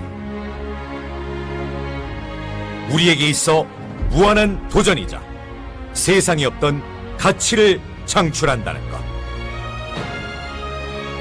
주도적이고 투명한 정비 사업을 꿈꾸며 신탁업계의 개척자로서 지내온 지난 시간. 서울의 강남 재건축 아파트 조합과 건설사 간의 공사비를 두고 갈등이 커지고 있습니다. 0.1제곱미터에 불과한 부지를 두고 조합과 구청의 갈등이 계속되고 있습니다. 특화 설계와 공사비 등을 놓고 협상이 결렬된 데다 조합원 간의 갈등도 최고조에 달했습니다. 토지 등기를 내지 못해 재산권 행사의 제약은 물론 최악의 경우 강제 경매가 진행될 사업의 주도권을 시공사에게 넘겨주고 불확실함 속에서 사업의 성공만을 꿈꾸던 시대는 끝났습니다. 속도는 더하고 수익은 곱하고 비용은 줄이고 고민은 나누고 한국토지신탁이 업계 최고의 실적과 전문성을 통해 조합원님과 함께 혁신의 길을 걸어가겠습니다. 성공 재개발, 재건축을 위한 한토신의 한수, 한국토지신탁. 감사합니다.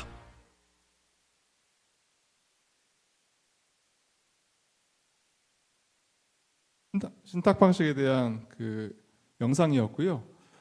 정리를 하자면은 신탁 방식은 앞에서 설명했던 조합 방식과 공공 방식 모두 재건축을 하는 하나의 사업 방식입니다. 그런데 여기서 가장 중요한 것은 어떤 방식이 우리에게 좀 적합하고 어떤 방식이 우리가 조금 더 빠르게 갈 수 있고, 가장 또 여기 중요한 거는 여기에 재건축은 프리미엄을 올려야 되겠죠. 그러기 위해서는 상품성을 올리는 게 가장 또 중요하다고 생각을 하고 있습니다.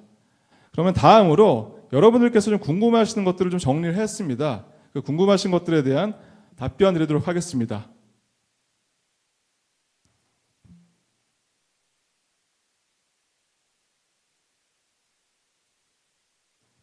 다음. 먼저 지금 이렇게 사업 방식에 대한 설명을 하고 있지만 우리가 지금 가장 해야 될 게 뭘까요? 아까도 공공에서 설명한 것처럼 2차 선도지구에 저희가 포함이 돼야 됩니다. 그래야지 사업 방식을 결정을 하든 아니면 다른 것들을 하든지 간에 그 다음 스텝을 밟을 수가 있습니다. 그러면은 우리 여기서 2차 특별정비구역 선정이 되기 위한 전략은 무엇일까요? 라는 질문을 여러분들이 하십니다. 그런데 여기 보시면은 우리가 부천에서 보시면은 18개 구역, 즉 이번에 선도지역 2개를 뺀 나머지 16개의 구역이 남았습니다. 근데 올해 부천시에서는 4,000세대를 2차 선도지구로 선정한다고 계획을 발표했습니다. 그럼 4,000세대 해봤자 2개 구역만 아마 2차 선도지역으로 선정이 될 예정입니다. 그러면 경쟁률을 한번 따져봤습니다. 8.4대 1의 희박한 경쟁에서 저희가 살아남아야 됩니다. 그런데 이번에 국토부에서 발표한 거는 이번 2차 선도지구에 대해서는 공모제는 폐지하고 주민 제한 방식으로 선정을 한다고 발표했습니다. 공모제는 뭐였을까요? 저희가 작년 여름에 했던 공모 방식이 그 공모제였습니다. 그때 뭐였죠? 점수로 그때 포함했었죠. 동의율, 그 다음에 정주 여건 이런 여러 가지를 포함해가지고 여러분들이 탈락이 됐죠. 근데 이번에는 그게 아니라 주민 제한형으로 우리가 선정한다고 부천시가 발표를 했습니다. 그럼 주민 제한형은 뭘까요?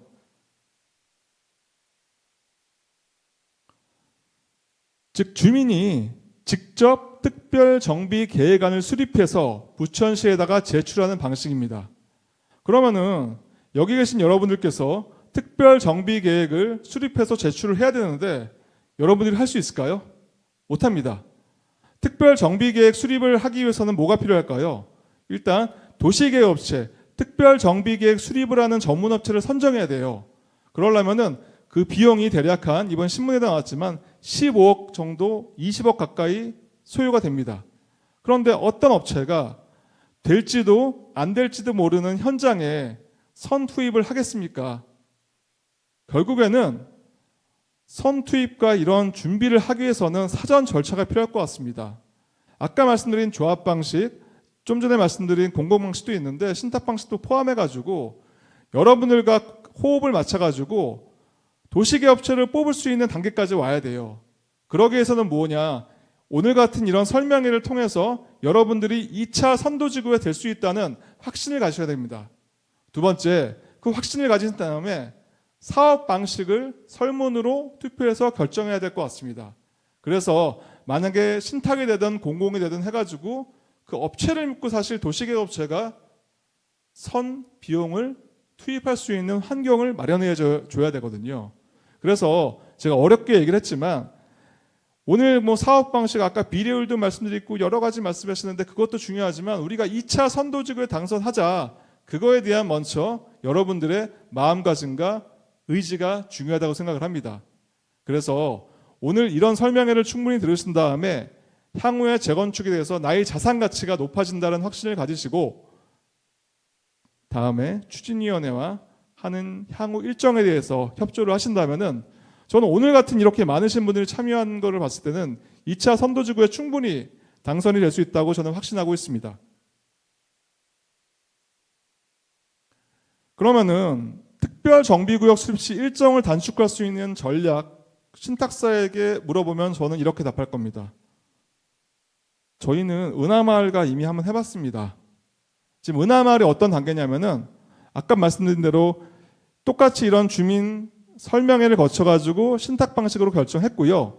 그 다음에 제안서 입찰을 통해서 한국토지신탁이 예비신탁사로 당선이 됐습니다. 그 다음에 지금 현재 50%의 주민 동의를 받아가지고 다음 주에 부천시에 제출할 겁니다.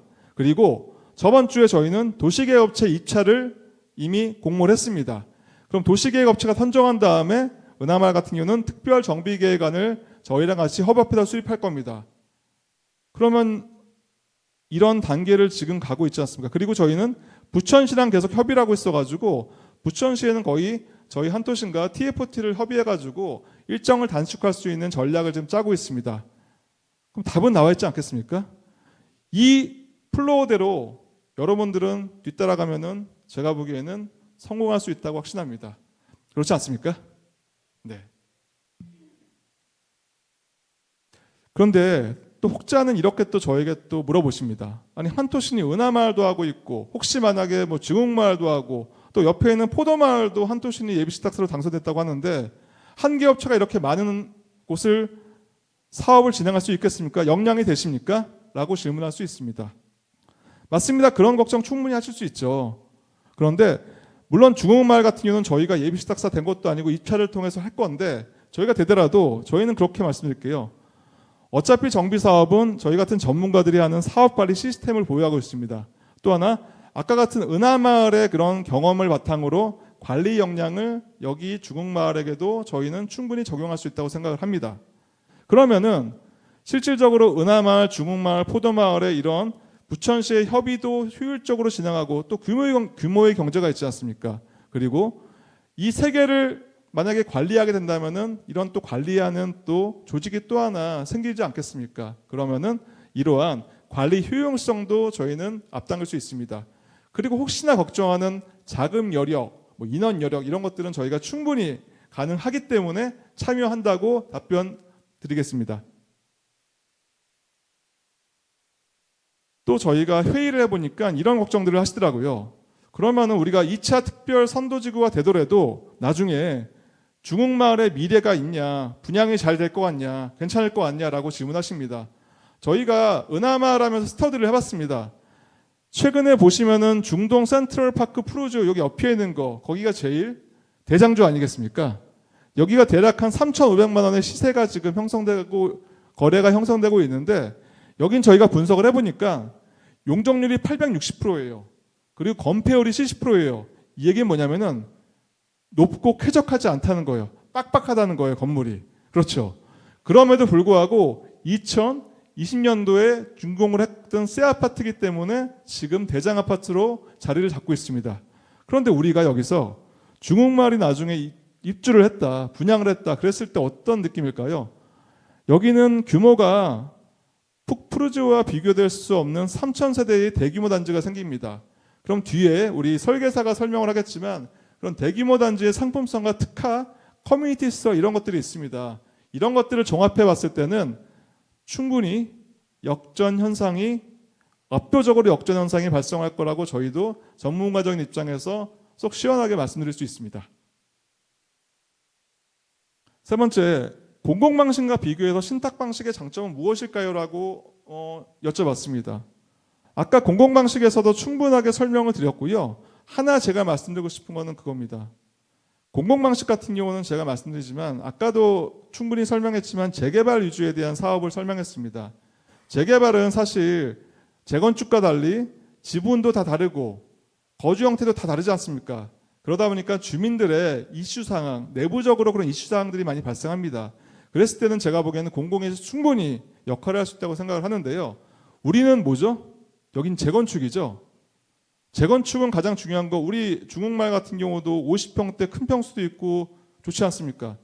나중에 프리미엄 상품성을 높여서 대장 아파트 가면서 자산가치 상승이 제일 중요하겠죠. 그런 것들을 저희는 포커스해가지고 저희가 조금 더 민간 사업이고 저희는 개발 사업을 여러 해 동안 했던 회사로서 충분히 저희의 강점이 있습니다. 또 하나 아까 보시면 아시겠지만 저희가 지금 3만 세대 이상을 2016년도 신탁 방식에 적용된 이후로 지금 진행하고 있습니다. 분양 입주까지 충분히 한 사업장이 많고요.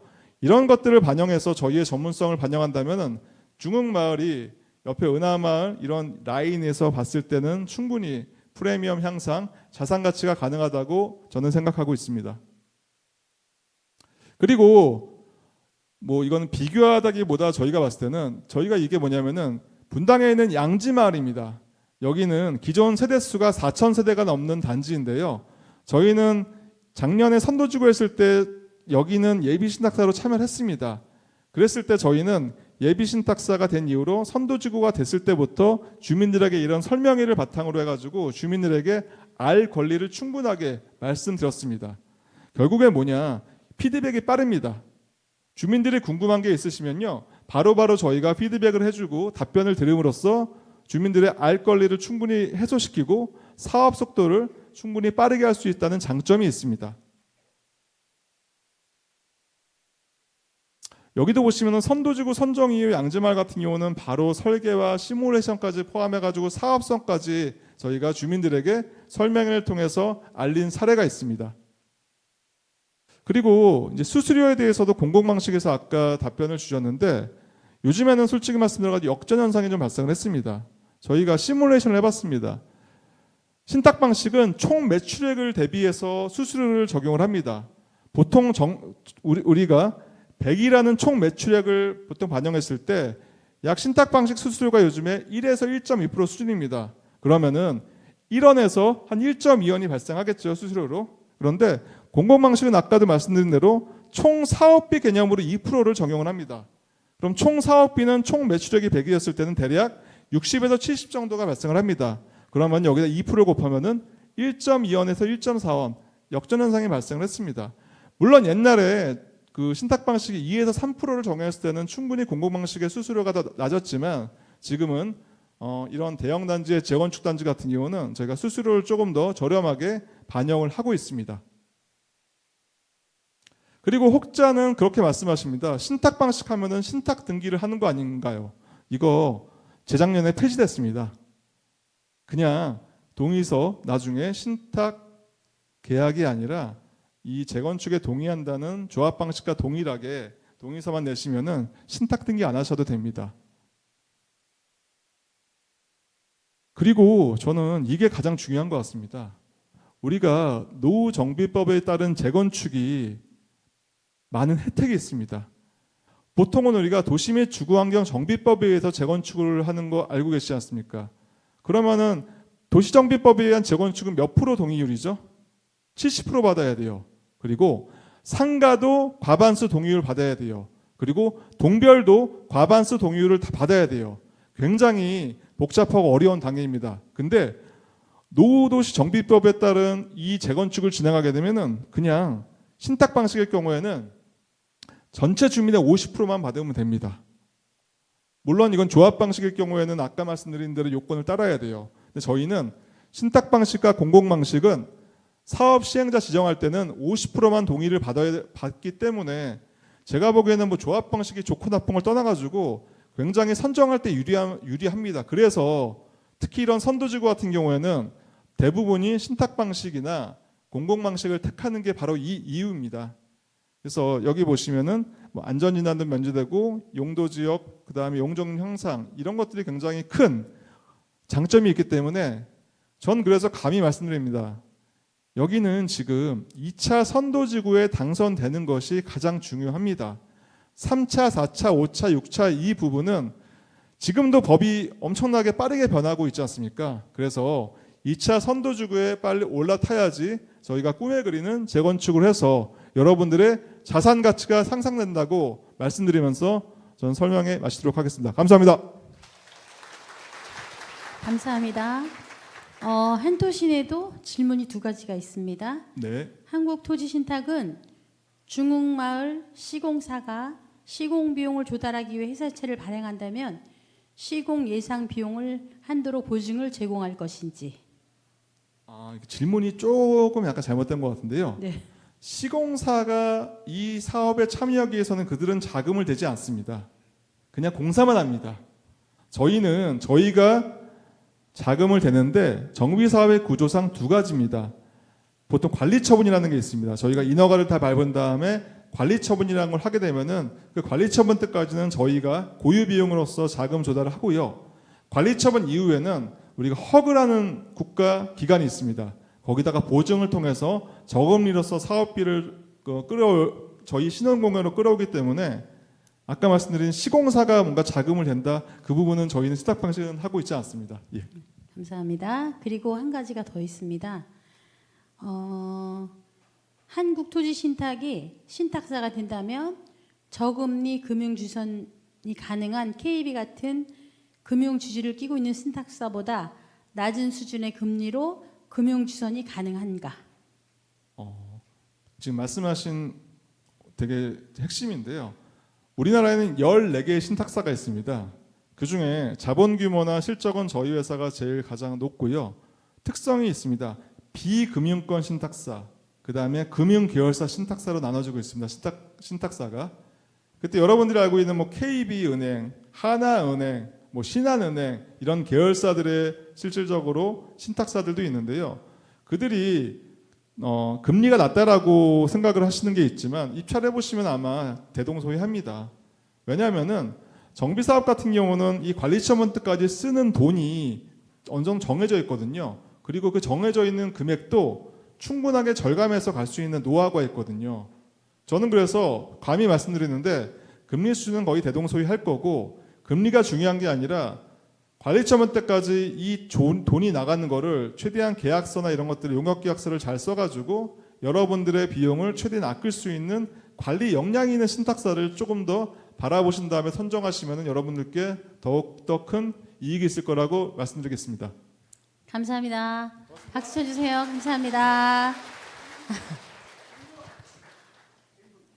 질문은 조금 있다가, 이제 개인적인 질문은 마지막에 받겠습니다. 아니요, 마지막에 여기 계시는 분들께 질문 받을게요. 감사합니다. 팀장님. 많이 기다리셨습니다.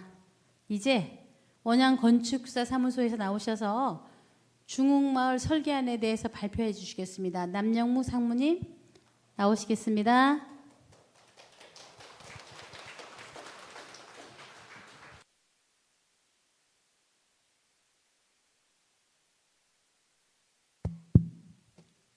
네, 안녕하세요.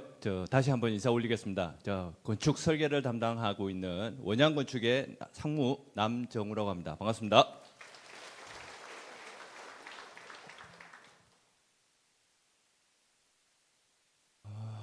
먼저 저희가 건축 계획안은 1차적으로 지금 현재 토지 이용 계획이라든지 여러 가지 사항들이 지금 정확하게 결정이 되고 고시가 되어 있는 상태가 아닌 상황으로 알고 있습니다. 여러분들도 다 아시고 계실 겁니다.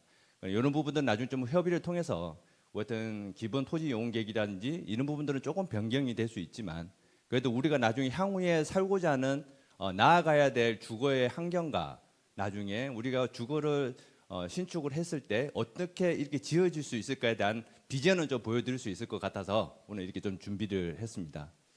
먼저 이걸 좀 설명드리기 이전에 저희가 원양건축이라는 설계사무소가 어떤 회사인지는 좀 그래도 아시고 가야 될 것 같아서 그래도 조금 짧은 시간 동안 한번 저희 원양건축에 대해서 소개를 좀 시켜드리고 그다음에 계획안에 관련된 거를 좀 설명을 좀 드리도록 그렇게 하겠습니다.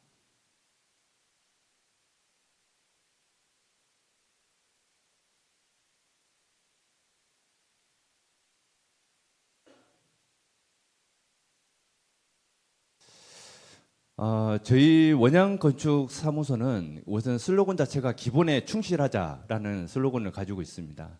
그래서 아무래도 다른 현장들을 가지고 기본에 충실한 설계로 해서 화려하게 말로 이렇게 표현을 하기보다는 눈에 보여지는 설계를 보여드림으로 인해서 신뢰를 좀 구축하는 타입이고, 거기에 따라서 신의와 신뢰와 신속이라는 타이틀을 가지고 저희가 좀 진행을 하고 있습니다. 그럼으로 인해서 정비 사업을 하는 여러 현장들에서 아무래도 좀 저희를 좀 신뢰를 좀 많이 해주시는 관계로 우리가 정비 사업 분야에 있어서는 정비 사업이라고 하면 재개발, 재건축, 빈집 및 소규모 특례법 이런 것도 다 적용되는 상황인데, 그런 부분들이 실적이 지금 현재 건축 설계 사무소에서 그 1위를 좀 달리고 있습니다. 그리고 저희가 이제 재산 가치라든지 아까 지금 서두에서 말씀드렸던 부분이 있지만 가장 특화되는 계획이라든지 설계 노하우를 좀 가지고 있는 부분이 저희가 많이 보유를 하고 있어서 향후에 재산 가치를 최대한 극대화할 수 있는 노하우를 가지고 있는 것을 표현을 하고 설계를 함으로 인해서 나중에 그 부각되는 부분이 좀 많이 형성이 돼서 인정을 해주는 부분이 있었고요. 세 번째로는 뭐 여러 가지 뭐 그렇게 인정을 해 주시는 관계로 인해서 뭐 대통령상 수상이라든지 건축문화대상이라든지 뭐 여러 가지 상황들을 상을 좀 수상을 한 설계사무소다라고 보시면 될 것 같습니다. 그리고 뭐 저희가 뭐 1차적으로 뭐 1981년도부터 창립을 해서 한 44년 동안 이제 정비 사업을 저희가 이제 진행을 하고 있습니다. 아무래도 정비 사업에 관련돼서는 뭐 주변에서 알아보시면 아시겠지만 좀 많은 설계 노하우를 좀 보유를 하고 있다라고 자부심을 말씀을 드리고 싶습니다. 저희가 뭐 여러 가지 재개발 재건축의 정비 사업에 관련된 거는 뭐 좌측의 이미지 좀 보시면 되겠지만 민간 사업 쪽에서는 저희가 뭐 좀 부각시켜서 드리고 싶은 게 뭐 월드컵 경기장에 있는 상암 운동장 저희가 이제 설계를 했고요. 그러면 일산의 킨텍스, 그다음에 가든 파이브 뭐 이런 뭐 사항들을 저희가 이제 민간 사업 쪽으로는 좀 저희가 진행을 하고 있습니다. 제가 지금 하고 있는 분야는 재개발 재건축에 관련된 정비 사업 분야를 총괄로 지금 담당을 하고 있고요. 거기에 대해서 오늘 이제 우리 중흥마을에 관련된 계획안에 관련돼서 우선 좀 소개를 보고를 좀 드리도록 그렇게 하겠습니다.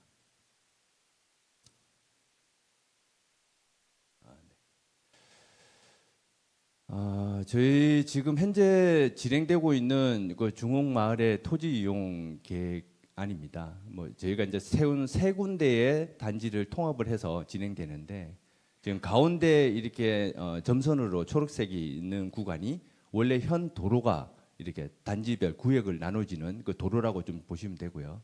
그거를 1차적으로 우리가 이제 통합 재건축이기 때문에 그 단지를 하여튼 도로를 그대로 살리면서 해버리면 단지가 세 개로 이렇게 나눠져야 돼서 그런 부분들을 좀 더 우리가 하나의 통합된 이미지를 좀 더 부각시키고자 하면 어떻게 보면 전체 단지를 품을 수 있는 전체 통합할 수 있는 안으로 좀 구축을 해야 되지 않을까라고 해서 이제 도시 쪽이랑 협의를 해서 진행을 했던 부분이고 이 부분에 관련된 부분을 가운데 이제 공공 보행 통로를 구축을 함으로 인해서 실제적으로 공원하고 단지를 좀 통합할 수 있는 그런 계획안을 가지고 있습니다. 그리고 우리 단지 뭐 사이트를 간략하게 말씀을 드리면 저희가 이제 나중에 향후에 재산 가치에 부각시킬 수 있는 핵심 세 가지는 뭐 다들 아시고 계실 겁니다. 뭐 일단 뭐 습세권이 있어야 되고, 그럼 학습권이 있어야 되고, 학세권이 있어야 되고, 그럼 역세권이 있어야 되고, 요 세 가지 사항은 재산 가치를 부각시킬 수 있는 핵심적인 요소라고 생각을 합니다. 우리 단지 같은 경우에는 지금 현재 뭐 역세권 당연히 우측 부분에 이제 자치부가 포함되어 있고.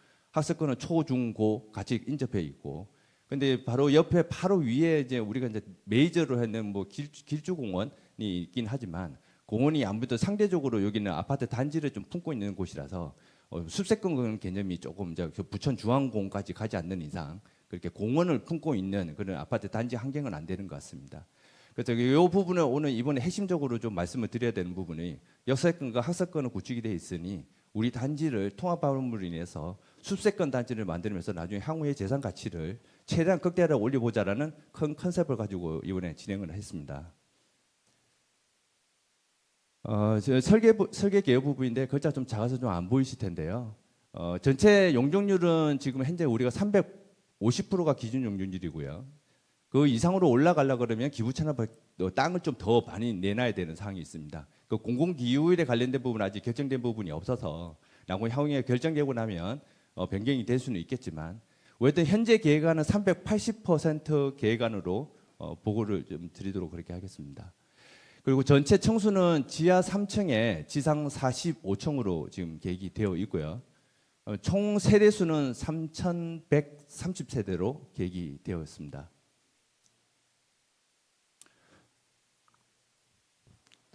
네, 배치 계획입니다. 저희가 실제로 통합안하는 데서는 총 6개 동으로 지금 계획이 되어 있고요. 저희가 실제적으로 지금 화면이 작아서 좀 잘 보이시는지 모르겠습니다. 뒤에 분은 잘 보이시나요? 화면이? 뒤에 모니터에 잘 보이세요?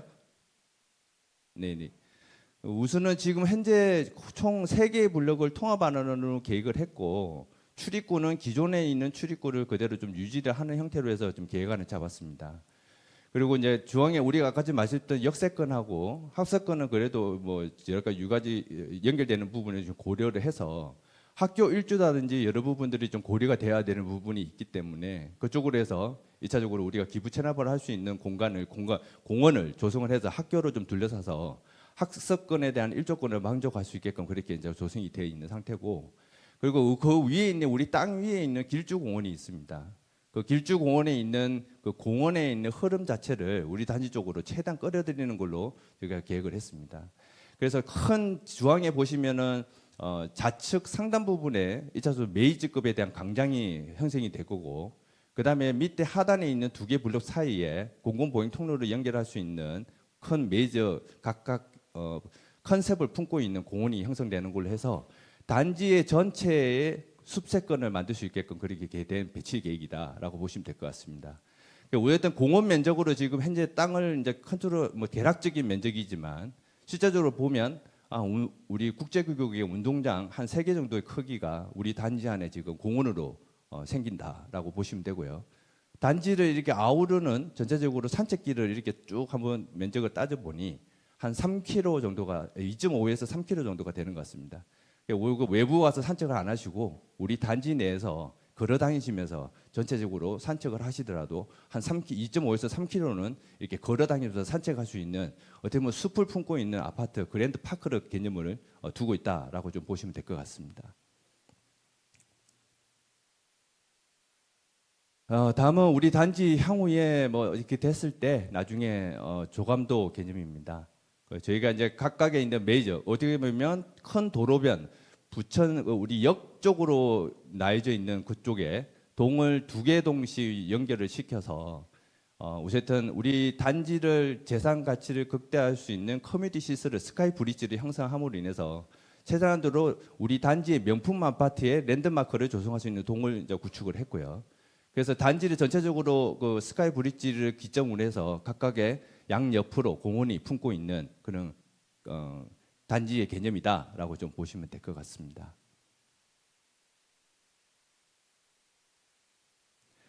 다음은 단위 세대 계획입니다. 단위 세대 계획은 뭐 크게 저희가 이제 4가지의 큰 키워드를 가지고 저희가 접근을 합니다. 요거는 요즘에 이제 최신 트렌드를 좀 반영하고 또 향후에 우리가 또 단위 세대 부분은 한 뭐 2년 3년마다 이렇게 또 계속 트렌드가 바뀌는 부분이 있기 때문에 요거는 우선 지금 현재 트렌드를 좀 반영한 단위 세대 계획이다라고 보시면 될 것 같습니다. 4가지 키워드는 1차적으로 쾌적성하고 효율성, 그다음에 가변성, 편리성 요 4개를 큰 키워드를 가지고 단위 세대 계획을 한 사항이라고 보시면 되고요. 요거는 지금 현재 상구 타입입니다. 전용 면적 상구 타입입니다. 그 평수로 따지면 17평이라고 보시면 되고요.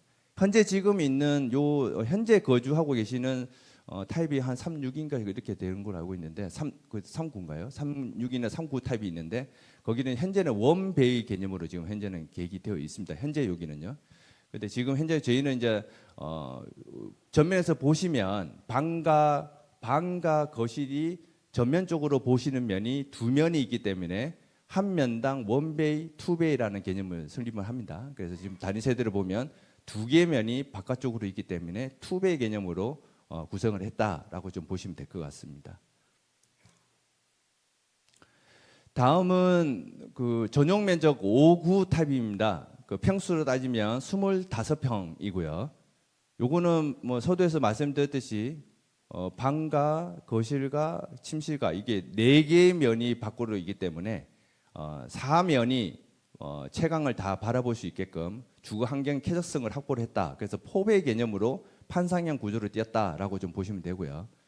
그러면 전체적으로 거실과 주방이 1차적으로 주부 동선을 고려해서 마토풍 구조에 있는 쾌적성과 주거 환경성을 좀 확보한 케이스로 보시면 되고, 그 다음에 그 큰 방에서 보시면 아무래도 수납 공간이라든지 이런 부분들을 좀 극대화하기 위해서 그 발코니 부분을 적극적으로 활용해서 강폭 드레스룸을 구축을 했다라고 좀 보시면 될 것 같습니다. 그리고 침실 2와 침실 3은 1차적으로 가변형 공간으로서 나중에 향후에 통합을 하든 뭐 나중에 뭐 따로 하든 이렇게 가변적인 공간으로 좀 보시면 될 것 같습니다.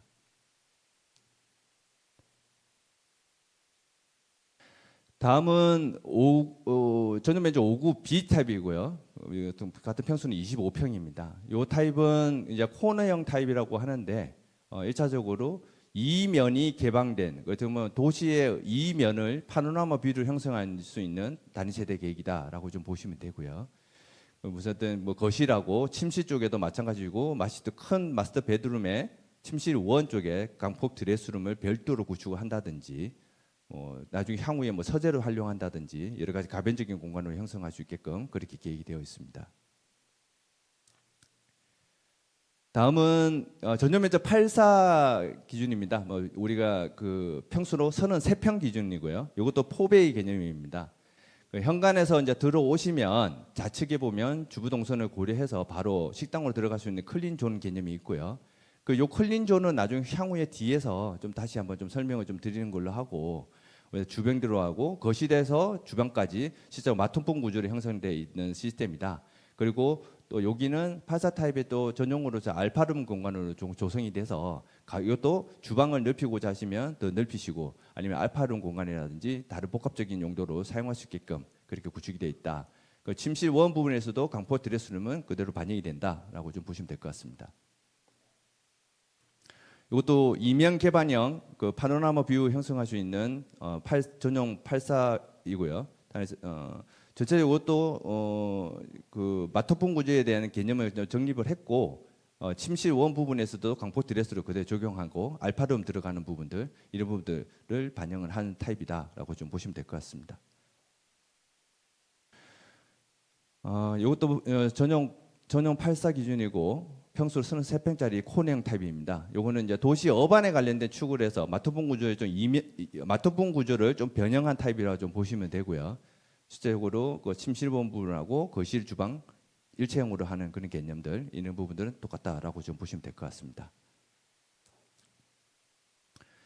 다음은 전용 면적 99 타입입니다. 그 평수로 40평 구조이고요. 이 부분에 관련돼서도 포베 개념으로 들어가는 부분하고 드레스룸 강폭으로 들어가는 부분들, 알파룸 들어가는 부분들, 그래서 이제 그 거실에 있는 부분을 최대한 개방감을 더 확보할 수 있게끔 그렇게 지금 계획이 되어 있다라고 좀 보시면 될 것 같습니다. 다음은 전용 130 타입입니다. 그 평수로 52평이고요. 여기는 지금 5베이 개념으로 지금 구축이 되어 있습니다. 그래서 뭐 아일랜드 식탁하고 다용도시 특화 개념하고, 그다음에 조망 좀 강화할 수 있게끔 그런 게 다이닝 룸을 좀 이게 창문을 좀 크게 한다든지 그렇게 좀 계획이 되어 있고요. 여기 당연히 또 알파룸하고 강포 드레스룸은 똑같이 적용이 됩니다. 자, 이제 다음은 이제부터는 이제 여러분들의 어쨌든 단위 세대 계획은 그 전용 면적 기준 안에서 왔다 갔다 하기 때문에 크게 뭐 이렇게 뭐 특화 개념이라든지 아까 전 부분 뭐 클린존이라든지 이런 부분들 말고는 크게 뭐 병행되거나 이런 사항은 없습니다. 근데 나중에 뭐 외부 발코니라든지 이런 부분들은 좀 특화할 수는 있겠지만, 그래도 이제부터는 이제 가장 재산 가치에 대해서 우리 단지 안에서 주민 공동 시설을 어떤 거를 넣을 것인가에 대해서 향후에 재산 가치가 좀 달라지는 상황이 많이 발생됩니다.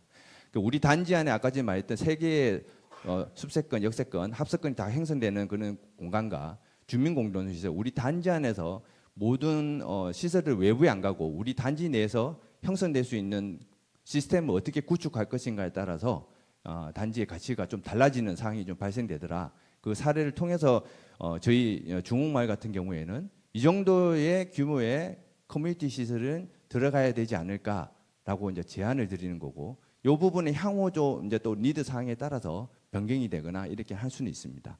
요즘 현재 하고 있는 트렌드에 관련된 것 좀 말씀을 드리도록 하겠습니다.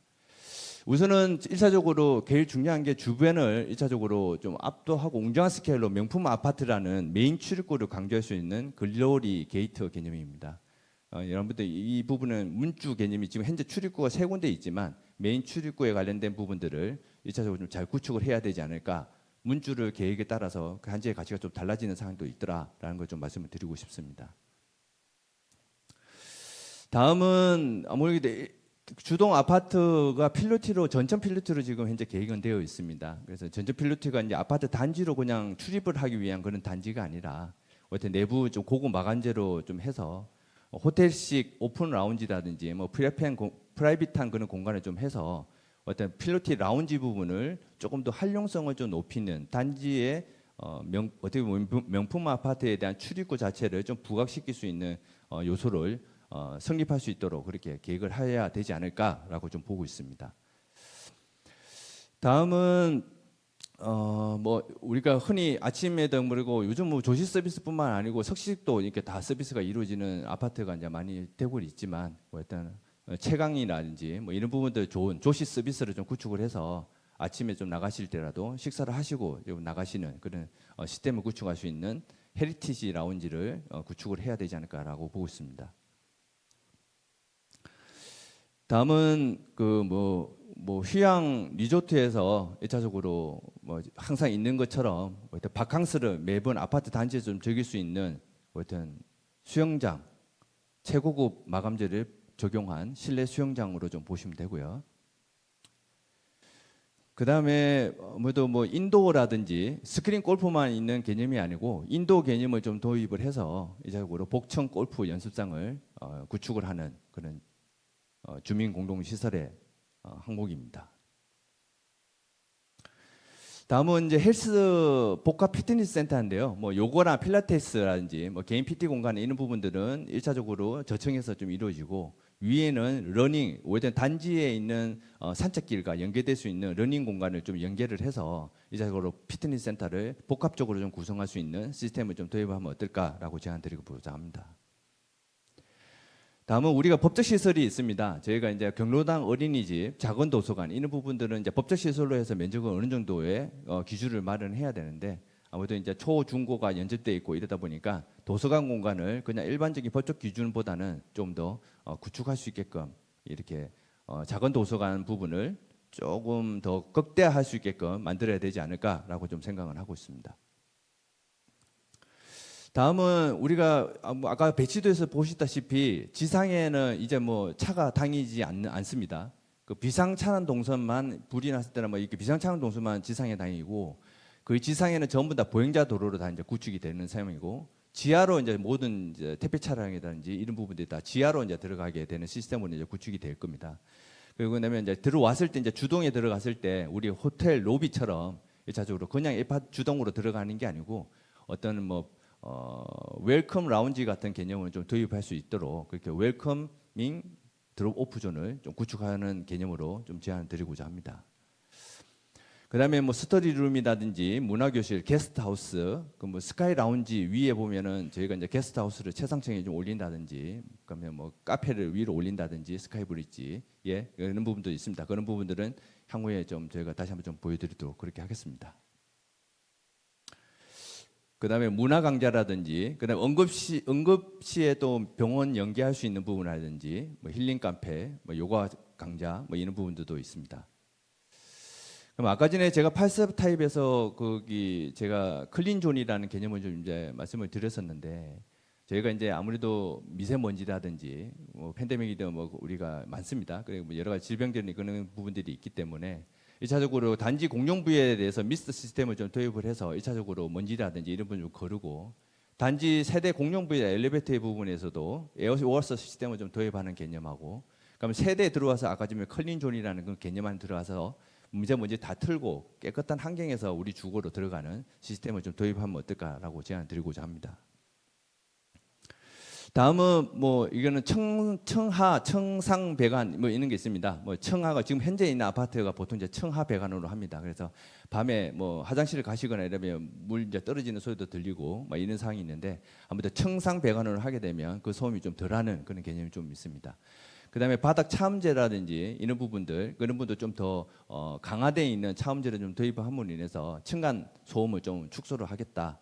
그다음에 뭐 창호 등급이라든지 이런 부분들은 로이 복층률이라든지 이런 부분들은 이제 친환경이 요즘 많이 올라갔습니다. 그 등급 자체가. 그래서 거기에 따라서 저희가 이제 구축하면 기밀성이라든지 차음성이라든지 이런 부분들이 도입될 수 있도록 그렇게 진행이 돼야 될 것 같습니다.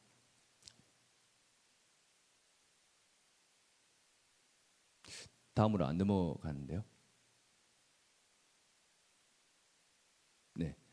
그다음에 뭐 클린 셀프 세탁실이라든지, 그다음에 음식물 맨날 이렇게 들고 또 1층으로 내려가시고 이렇게 하시기 너무 힘드시니까 그래도 주거 내에서 1차적으로 음식물 쓰레기라든지 이런 부분들을 다 배출할 수 있게끔 그런 시스템을 도입하는 것도 있고요. 그다음에 유리 난간이라고 우리가 1200만큼 안전 난간을 이제 설치해야 기준이 있는데 그런 부분 하다 보면 아무래도 개방감이라든지 이런 부분들이 조금 안 되는 상황이 있습니다. 그래서 이제 그런 부분도 좀 더 개방감을 확보하기 위해서 유리 난간을 사용하는 방식 이런 부분도 있습니다. 그다음에 드롭존, 발레 파킹 서비스, 입주자 뭐 전용 세차 관리 서비스 이런 부분들도 요즘 생기고 있고요. 그다음에 무인 택배 시스템, 뭐 요즘 세대 계절 창고는 무조건 다 도입이 되는 것 같습니다. 세대 계절 창고는 이렇게 보시면 되고요. 그다음에 이제 택배 차량 아까 전에 지하로 이제 들어오는 한계층, 전체 단지를 아우르는 한계층은 청고로 2.8m를 확보해서 택배 차량들이 전체적으로 다 들어올 수 있도록 그렇게 확보를 해야 되는 사항들도 있습니다. 네, 이상 그 설계 계획안에 관련돼서 간략하게 좀 말씀을 드렸고요. 우선은 아까 전에 제가 서두에서 말씀드렸었는데요. 제가 재개발 정비 사업을 재개발이든 재건축이든 정비 사업을 지금 현재 저희 회사가 지금 현재 진행하고 있는 것도 한 60개 현장이 지금 진행되고 있습니다.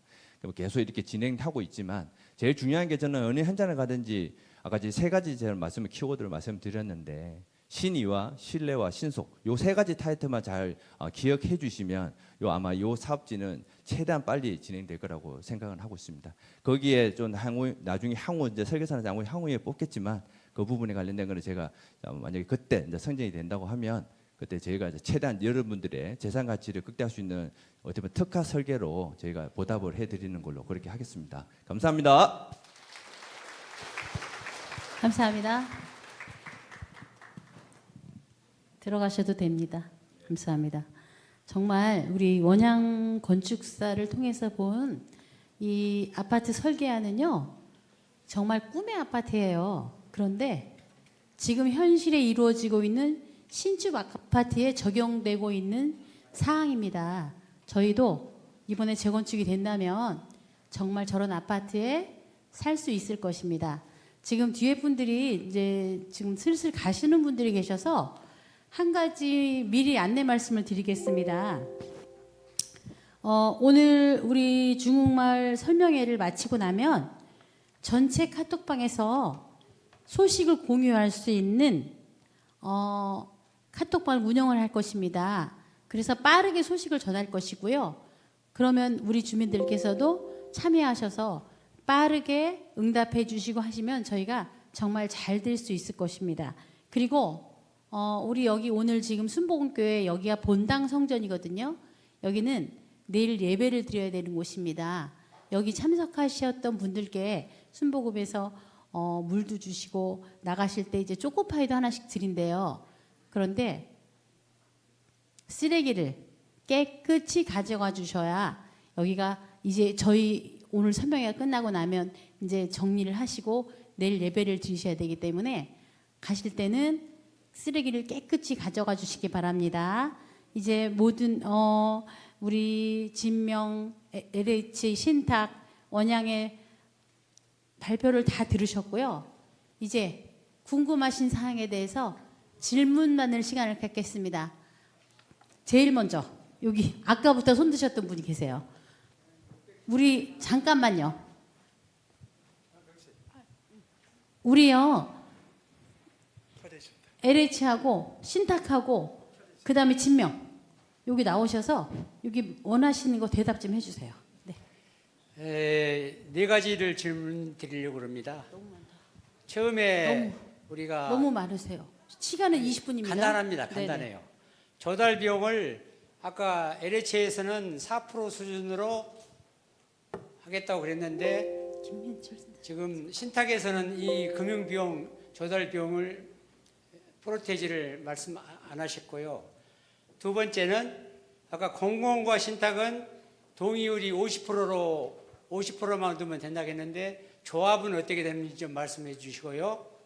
세 번째는 부천시청은 현재 공공기여를 현금을 받는 걸로 우선하고 있습니다. 그런데 아까 정비업체에서 한 것은 학교 주변으로 공원을 넓힌다. 그럼 이 공공기여가 그 공원으로 대체가 가능한 건지 이것 좀 답해 주시고요. 그 다음에 주거 환경은 좀 나쁘지만은 국토부에서는 원래 노특법에 의해서 용적률을 500%까지 해주기로 되어 있습니다. 아까 정비업체에서는 380%를 해가지고 설계를 했는데 우리 주민들의 부담금을 줄이기 위해서 500%까지 상향해서 할 수 없는지 이걸 좀 답변해 주시기 바랍니다. 네, 첫 번째 답변 드리겠습니다. 신탁 같은 경우가 금융비용이 몇 프로인지 저희는 금융비용이 한 6% 정도 수준 되고요. 이제 아직 입찰을 안 받았기 때문에 입찰에 따라 가지고 조금 더 변동될 수 있습니다. 두 번째, 조합 방식 같은 경우는 몇 프로의 동의율, 그건 70% 재건축 도시정보법에 그대로 노특법에 반영되어 있습니다. 그리고 세 번째 말씀하시는 게 뭐였죠? 공공기여는 지금 현재 부천시에서 기본계획과 마스터 플랜 용역을 하고 있습니다. 그에 따라 가지고 아까 말씀 주신 뭐 현금 기부 전압, 건축물 기부 전압 이런 것들에 대해서는 아마 그 가이드가 좀 나올 것 같습니다. 그리고 마지막에 그 부천시 기본계획에 따르면은 저희가 500%까지는 아니고요, 450%까지가 저희가 할 수 있는데 결국에는 450%와 350% 사이에서 최적의 용적률을 찾는 게 그 예비 시행자의 전 역할이라고 생각을 합니다. 뭐냐면은 450%의 만약에 퍼센테이지를 꽉 차면은 그에 따라 내놓는 것도 있겠죠. 그리고 350% 하게 되면은 내놓는 건 없지만 아무래도 세대수가 작다 보니까 추가 분담금이 또 우리 토지등 소유자 추가 분담금이 나올 수 있으니까 요거를 시뮬레이션을 저는 각각 해본 다음에 우리 추가 분담금과 단지 쾌적성 이 두 마리 토끼를 다 잡아야 되거든요. 요거는 사업성과 연관시켜 가지고 마지막에 확정될 수 있을 거라고 생각합니다. 예. 또 질문 있으신가요? 맨 뒤에 저기. 네.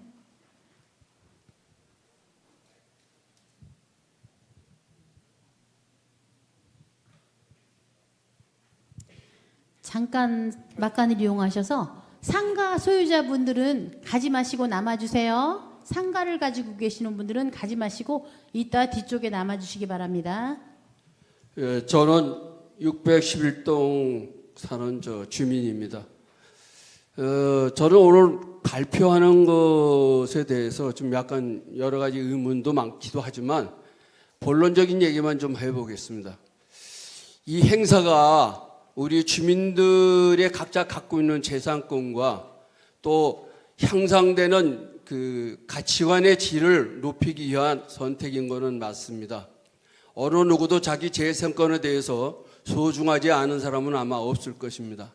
다만 절차상 여러 문제가 있음에도 불구하고 오늘 이 행사는 추진위원회에서 올바르게 주민을 전체로 해서 홍보도 제대로 하고 그다음에 주관이 되어야 되는데 좀 더 노골적으로 말하자면은 이 행사가 광고인지 아니면 시행사나 주관하는 사람들의 주도하에서 이끌려가는 추진위원회인지 이게 불투명합니다.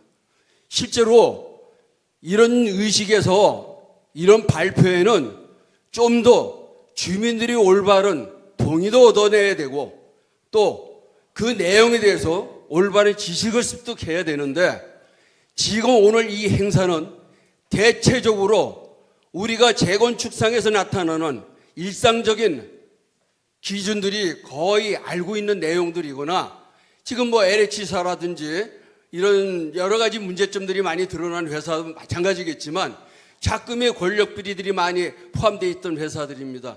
우리가 앉아서 이 광고를 그렇게 듣게 만든 주관은 이 추진위원에게 냉정하게 비판합니다.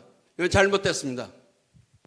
그리고 더 나아가서는 저는 그렇습니다. 주민의 입장으로 얘기하는 거니까 올바르게 우리가 인식하고 그걸 공동으로 습득한다면 그야말로 다행이지만 그렇지 못하는 경우에는 그건 고스란히 우리 주민들한테 돌아간다는 것을 아셔야 됩니다.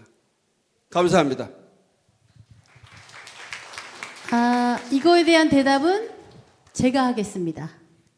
왜냐하면 우리 지금 이제 참석해 주신 분, 오늘 설명해 주신 분들이 하시기에는 조금 이거는 아파트 뭐 내부 간의 문제인 것 같아서요.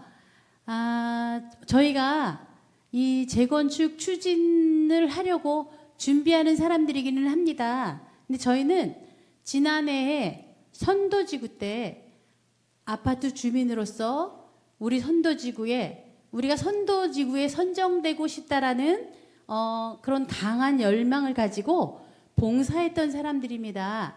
그런데 작년에 이제 저희가 정주 여건이 모자라서 선도지구에 떨어졌는데 올해도 4,000호를 추가 발표하겠다 이렇게 부천시에서 발표를 했습니다. 그래서 우리도 이번에 2차 또 계속 아까 우리 신탁 팀장님이 말씀하신 것처럼 2차, 3차, 4차 뒤로 갈수록 사실은 정권은 믿을 수가 없습니다. 그래서 하루빨리 얼른 선도지구에 우리 2차에 선정이 돼서 빨리 선정이 되고 싶은 마음에 어쨌든 저희가 지금 아직 어떻게 될지 모르는 마당에 우리는 얼른 준비를 해서 주민제한령이 저기 되면 이제 부천시에서 서류를 내라고 하면 준비했다가 얼른 내면 우리가 되면 너무 감사하잖아요. 그래서 저희들이 지금 그때 그 사람들이 아직까지는 움직이고 있는 것입니다. 저희들은 주민들에게 아직 뭐 인정을 받은 그런 기구는 아닙니다. 그분들이 열심히 열망을 가지고 하고 있는 것입니다. 지금 말씀해 주신 611동분의 그 질문도 굉장히 귀한 말씀이세요. 누구나 다 가질 수 있는 의구심입니다. 그리고 저희 주민들은 사실은 재건축의 전문가가 아니기 때문에 우리 지금 이 네 분의 이제 각 회사들의 이 팀장님들의 이런 도움이 없이는 사실은 저희들은 재건축으로 가는 그 길 인도하기가 쉽지 않습니다. 그래서 한 것이니까 이해해 주시기 바랍니다. 감사합니다.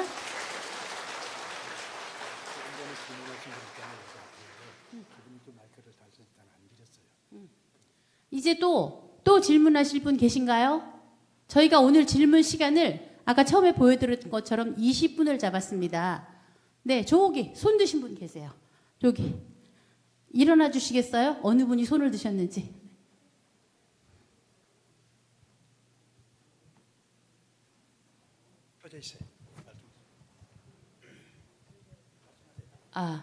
안녕하세요. 저는 619동 신동아 영남 아파트에 사는 사람인데요.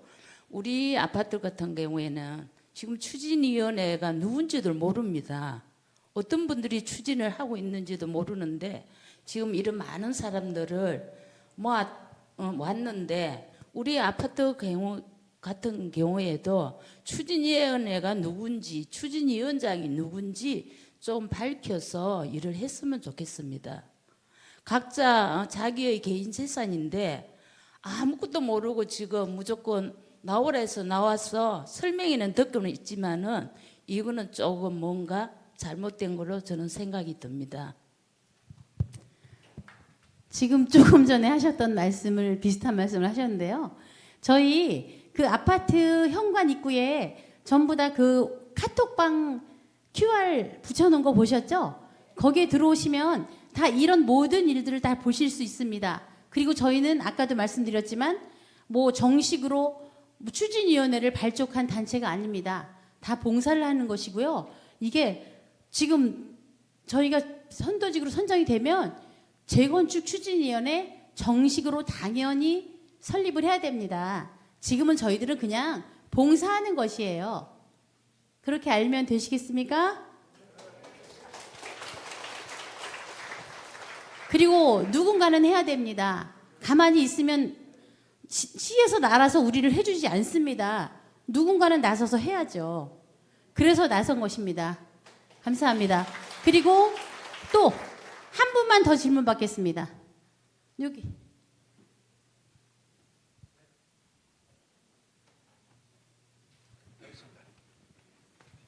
말씀하시면 돼요. 켜져 있어요. 네. 설명 감사히 잘 들었고요.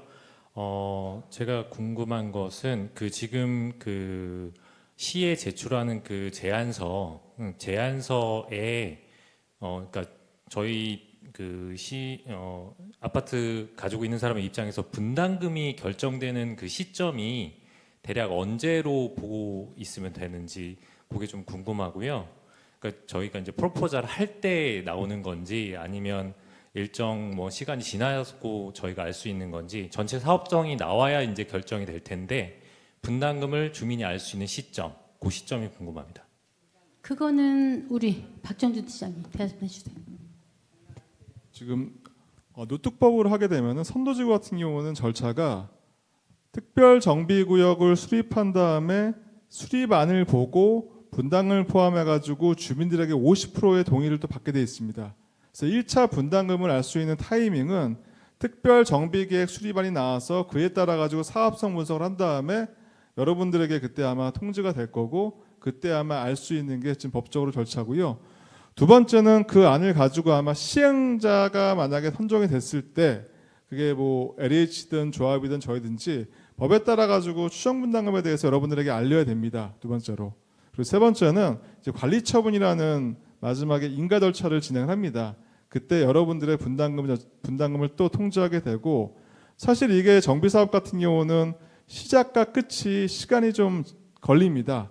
그에 따라 가지고 분담금이 조금씩 변하기 때문에 그 변하는 시점마다 여러분들에게 사업성을 알려드리고 분담금을 통지해주고 있습니다. 예. 그래서 1차는 특별 정비구역 수립 자체가 됐을 때 그 안을 통해서 사업성을 분석해서 알려드린다라고 대표드리겠습니다. 되셨어요?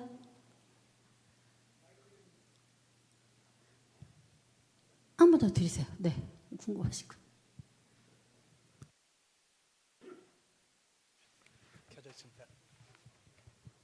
저는 질문을 하려고 한 게 아니라 현재 이 모임을 지원하신 분들, 추진위원들이 현재는 아닙니다. 우리가 똑같은 주민인데 봉사하기 위해서 애를 쓰고 계시는데 일부 분들은 오해를 하고 계신 것 같아요. 절대로 앞에 계신 분들 또 정비업체라든가 신탁이라든가 LH는 우리를 위해서 오신 거지 사전에 무슨 모의를 한다든가 단체를 구성해서 한 것이 아닙니다. 우리들은 사실 현재 주관하고 계신 분들한테 큰 박수를 보내줘야 돼요. 어느 누군가를 이걸 추진을 해야 일이 되는 거지 먼저 조직부터 구성해가지고 뭘 일을 한다 이건 있을 수가 없습니다. 좀 오해가 계신 것 같은데 현재 진행하고 계신 분들한테 우리는 고개 숙여서 감사의 말씀을 드려야 할 입장입니다. 여러분들 그렇게 이해해 주시기 바랍니다.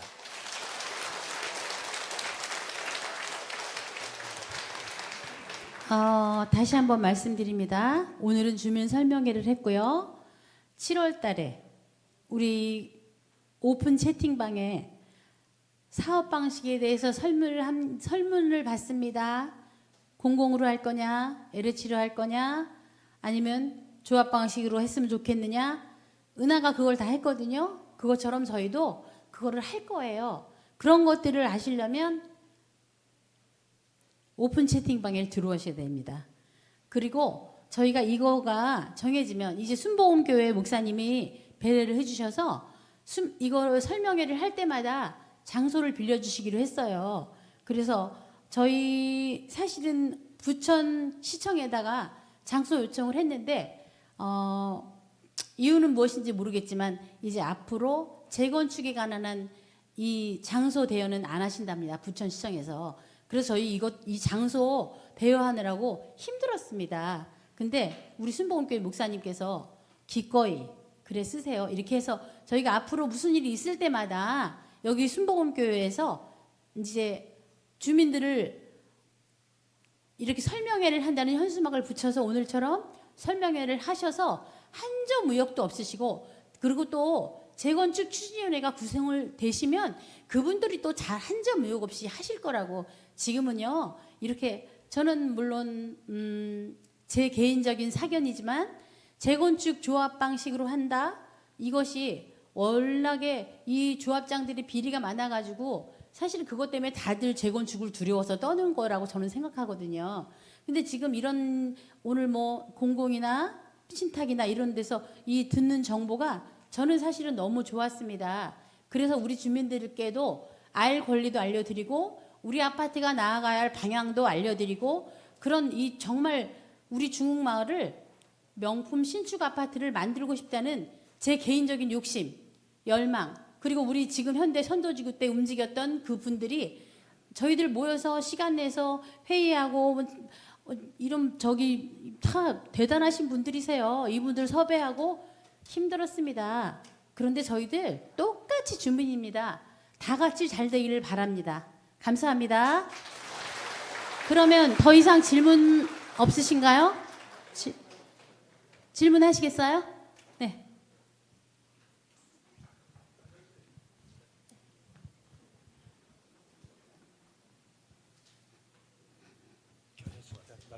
제가 카톡방에서 봤었는데 네네. 그 LH 공공반식에서 네네. 하면은 그 임대 부분이 꼭 들어가야 된다, 뭐 어느 일정 부분 들어가야 된다, 뭐 그런 얘기들이 있었었는데 그에 대한 얘기가 전혀 없어가지고 어떻게 되는지 좀 궁금하네요.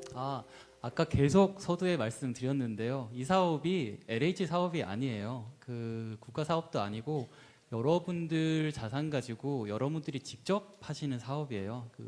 저희 그 LH에서 하는 사업은 당연히 임대 아파트나 기여율이 그런 부분들이 필요한데 전혀 그런 부분 없다라고 생각하시면 되시고, 아까 그 저희 사례들도 보여드렸잖아요. 거기에 당연히 임대 아파트가 없는 여러분들의 아파트만 지어진다고 생각하시면 되십니다.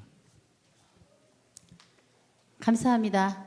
저희가 여기 원래 순복음 교회를 4시까지 사용하겠다 말씀을 드렸는데 지금 4분 전이에요. 오늘 회의가 너무